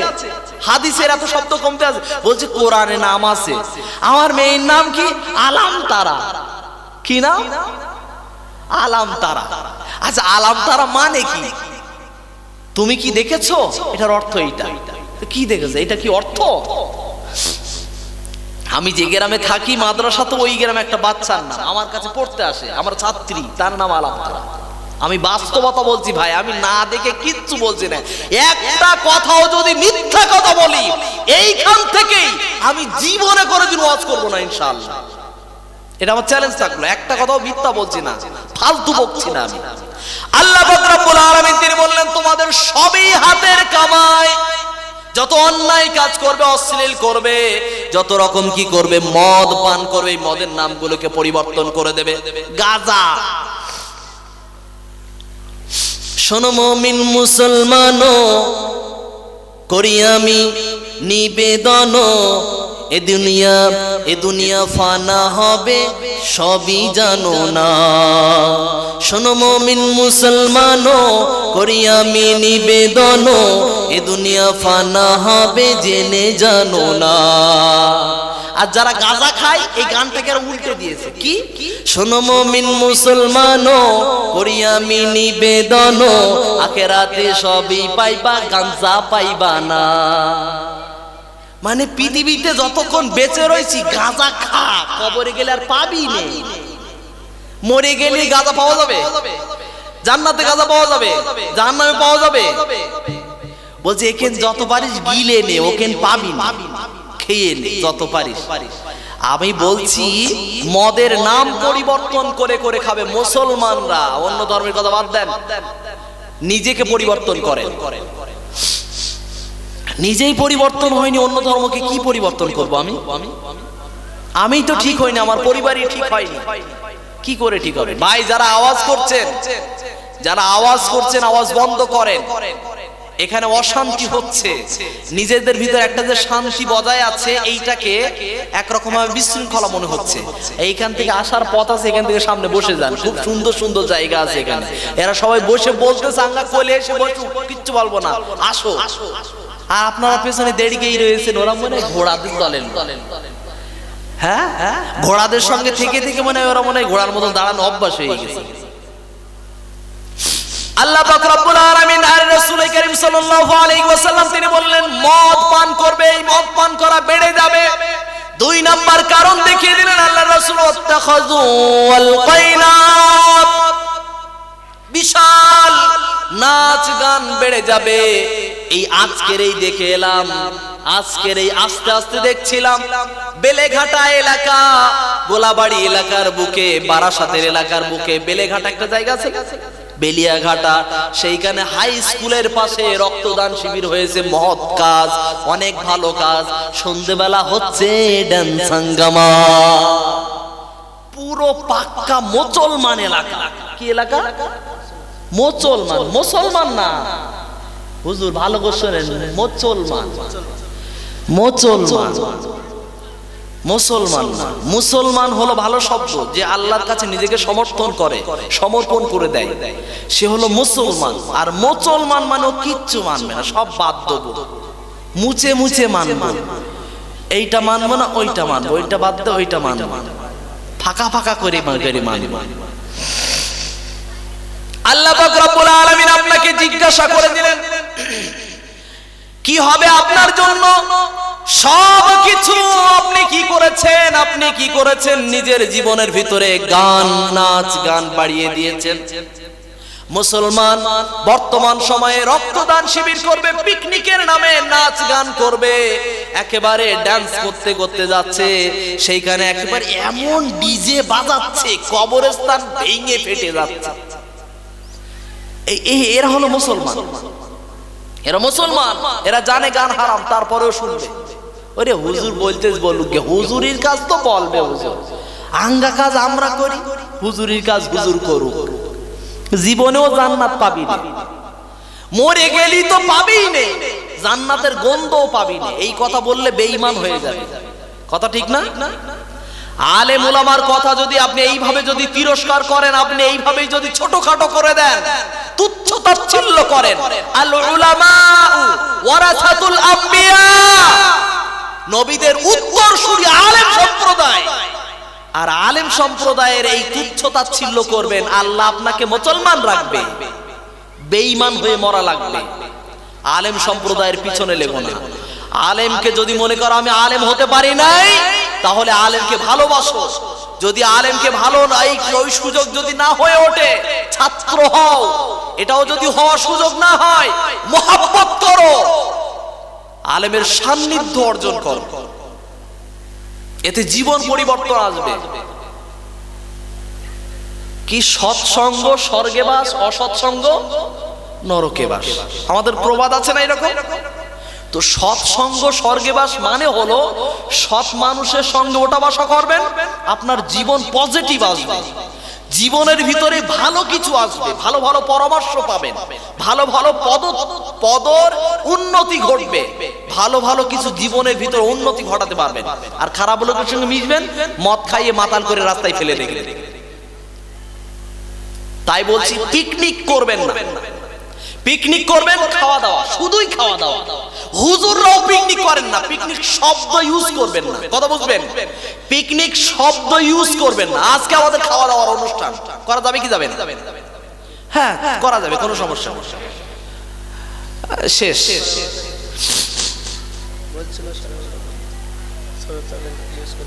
আপনারা মাহফিলে বসেছেন, আলহামদুলিল্লাহ। মাহফিলের আওয়াজ আলোচনা এখানে শেষ করে দেই, চালাতে হবে আর সামান্য কিছুক্ষণ চালাবো, তারপরে আমার আলোচনা আমি গুছিয়ে সমাপনী করব ইনশাআল্লাহ। এই আলোচনা সম্পূর্ণ শুনে বাড়ি যাবেন তো? বলেন, আওয়াজ দিয়ে বলেন ইনশাআল্লাহ। আল্লাহ পাক রব্বুল আলামিনের রাসূল কারীম সাল্লাল্লাহু আলাইহি ওয়াসাল্লাম তিনি জানালেন যে সমস্ত ব্যক্তিরা এই বাদ্যযন্ত্রের সঙ্গে যুক্ত আছে, এই সমস্ত গানের সঙ্গে, অশ্লীল নাচ গানের সঙ্গে যুক্ত আছে, কি আছে? মুসলমানরা তো গান শোনে, এমন এমন কিছু গান শুনছে মুসলমানদের ভিতরে। বর্তমানে এই মুসলমানদের কি করে উন্নতি আসবে, কি করে? আমরা যদি চেষ্টা করতাম, আল্লাহর রাসূলের কথাগুলোকে যদি জানতাম, তাহলে আমরা কি গান গাইতাম? এই সুন্দর ফুল, সুন্দর ফল, মিঠা নদীর পানি, আল্লাহ বলেন তোমার মেহেরবানি, আল্লাহ তোমার মেহেরবানি। নজরুল সঙ্গীত গাইতে পারেন, আরো তো গাইতে পারেন। ত্রিভুবনের প্রিয় মুহাম্মদ এলো রে দুনিয়ায়, আয় রে সাগর আকাশ বাতাস দেখবি যদি, আয় রে সাগর আকাশ বাতাস দেখবি যদি। আপনি এভাবে যদি গান গাইতে চান, আপনি গাইতে পারেন। আপনি গান শুরু করেছেন, কি গান? আপনি গান শুরু করেছেন পায়ের জোড়া হাতের বালা, কি দেখেছেন? সব বুঝতে পেরেছে, মানে এদের সব মুখস্থ। পায়ের জোড়া হাতের বালা থাকে যদি সিটি গোল্ডের চেন, সাথে দিয়ে যাবেন, সাথে সমান সমান কিছু বাদাম পাবেন। তারপরে বাদাম বাদাম দাদা কাঁচা বাদাম, আমার কাছে নাই গো বুবু ভাজা বাদাম, আমার কাছে পাবে শুধু কাঁচা বাদাম। আপনি কি মনে করেছেন হুজুররা কিছু জানে না? হ্যাঁ, আপনি শুধু বোঝেন আর আমরা কিছু জানি না।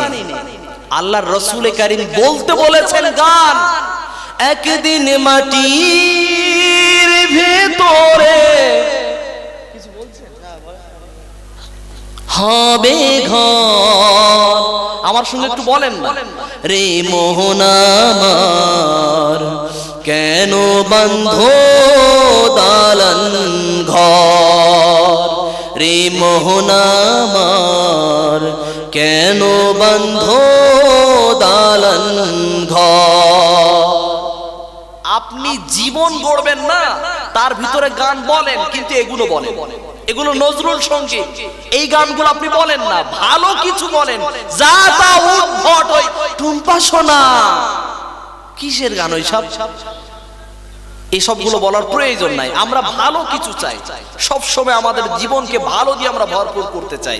আল্লাহ পাক রব্বুল আলামিনের রাসূল কারীম সাল্লাল্লাহু আলাইহি ওয়াসাল্লাম তিনি এরপর বলেন ওয়াদারাবু বিল মাআজিফ, মানুষের ভিতরে বাদ্যযন্ত্র দিয়ে ভরিয়ে দেবে, তারা নিজেদের জীবনকে বাদ্যযন্ত্রের সঙ্গে যুক্ত করবে। এই যারা গজল শিল্পী, এই নতুন নতুন গজল শিল্পীগুলো, এরা বলতেছে ওই গজলের সঙ্গে একটু মিউজিক না দিলি গজল ভাইরাল হবে না। মানে গজল ভাইরাল করার মাধ্যম বানিয়েছে মিউজিক। এটা হারাম, এই হারাম মোটেও চলবে না। হারাম না দিয়ে আপনি হালাল কিছু ঢোকান না, তাতে বেটা ছেলে পুরুষের সুর দেয়া সুর আছে, মিউজিকের মতো কিছু পুরুষদের সুর এইভাবে তরঙ্গ আছে, ছোট ছোট সুর আছে, সেগুলোকে জয়েন করেন। কি আপনি বাদ্যযন্ত্র ইউজ করছেন? আপনি আল্লাহ রাসূলের সুন্নতি পদ্ধতি দফ দফ এই দফ ইউজ করেন না, আপনি এটা ব্যবহার করেন। আপনি কি তৈরি করছেন? যা একতারা দুতারা সেতারা কি করছেন? সব করার প্রয়োজন নাই। আল্লাহ রাসূল কারীম সাল্লাল্লাহু আলাইহি ওয়াসাল্লামের পরে বললেন ওয়ায়াকসিরুজ জিনা, জিনা ব্যভিচার বেড়ে যাবে।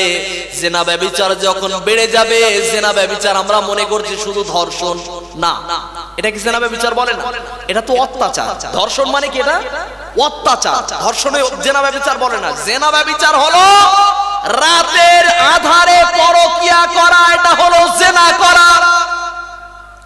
একটা বিয়ে করার পরে মুসলমানের টাকা পয়সা হয়ে গেছে, মুসলমান আর একটা বিয়ে কর দিন, একটাই পোষাচ্ছে না তোমার, এমনি তো ছোট বউ পেলে আর বড় বউ দেখবে না। কথা ঠিক না? কথা ঠিক কি না? একজন লোক প্রতিদিন শুক্রবারে সকালবেলা ও হুজুরের কাছে শুনেছে, হুজুর বলেছে কি, যে ব্যক্তি শুক্রবারে সবার আগে মসজিদে উপস্থিত হতে পারবে সেই ব্যক্তির নেকি আল্লাহ পাক রব্বুল আলামিন মর্যাদায় বাড়িয়ে দেবেন। কতটা? কুরবানি। লেন্সের লাইটটা নিচু করে দাও, লেন্সের লাইটটা চেপে দাও। আল্লাহ পাক রব্বুল আলামিন কি করেছেন? ওই ব্যক্তিটার জন্য কুরবানি করার কবুলে, কুরবানি কবুলের সমান। কিসের কুরবানি? উট কুরবানি করলে কবুল হয়ে গেলে যতটা নেকি হবে, শুক্রবারের দিনে সবার আগে মসজিদে উপস্থিত হয়ে 2 রাকাত নামাজ পড়ে বসতে পারলে ওর ততটা সমান পরিমাণ নেকি। সুবহানাল্লাহ বলবেন না? একটু জোরে বলো সুবহানাল্লাহ। এই নেকি শুনে ও মসজিদে শুক্রবার দিন গেছে, গিয়ে দেখে একটা বুড়ো সবার আগে হাজির। ও বলতেছে কি ব্যাপার, আমি এত সকাল সকাল এলুম, 11:30টার সময় মসজিদে এসেছি, তাও দেখি বুড়ো হাজির। ও তারপরে শুক্রবারে ভালো করে গোসল টোসল করে 10:30টার সময় ভালো করে গোসল করে নিয়ে 11টার সময় মসজিদে গেছে, গিয়ে দেখে সেই বুড়ো বসে রয়েছে।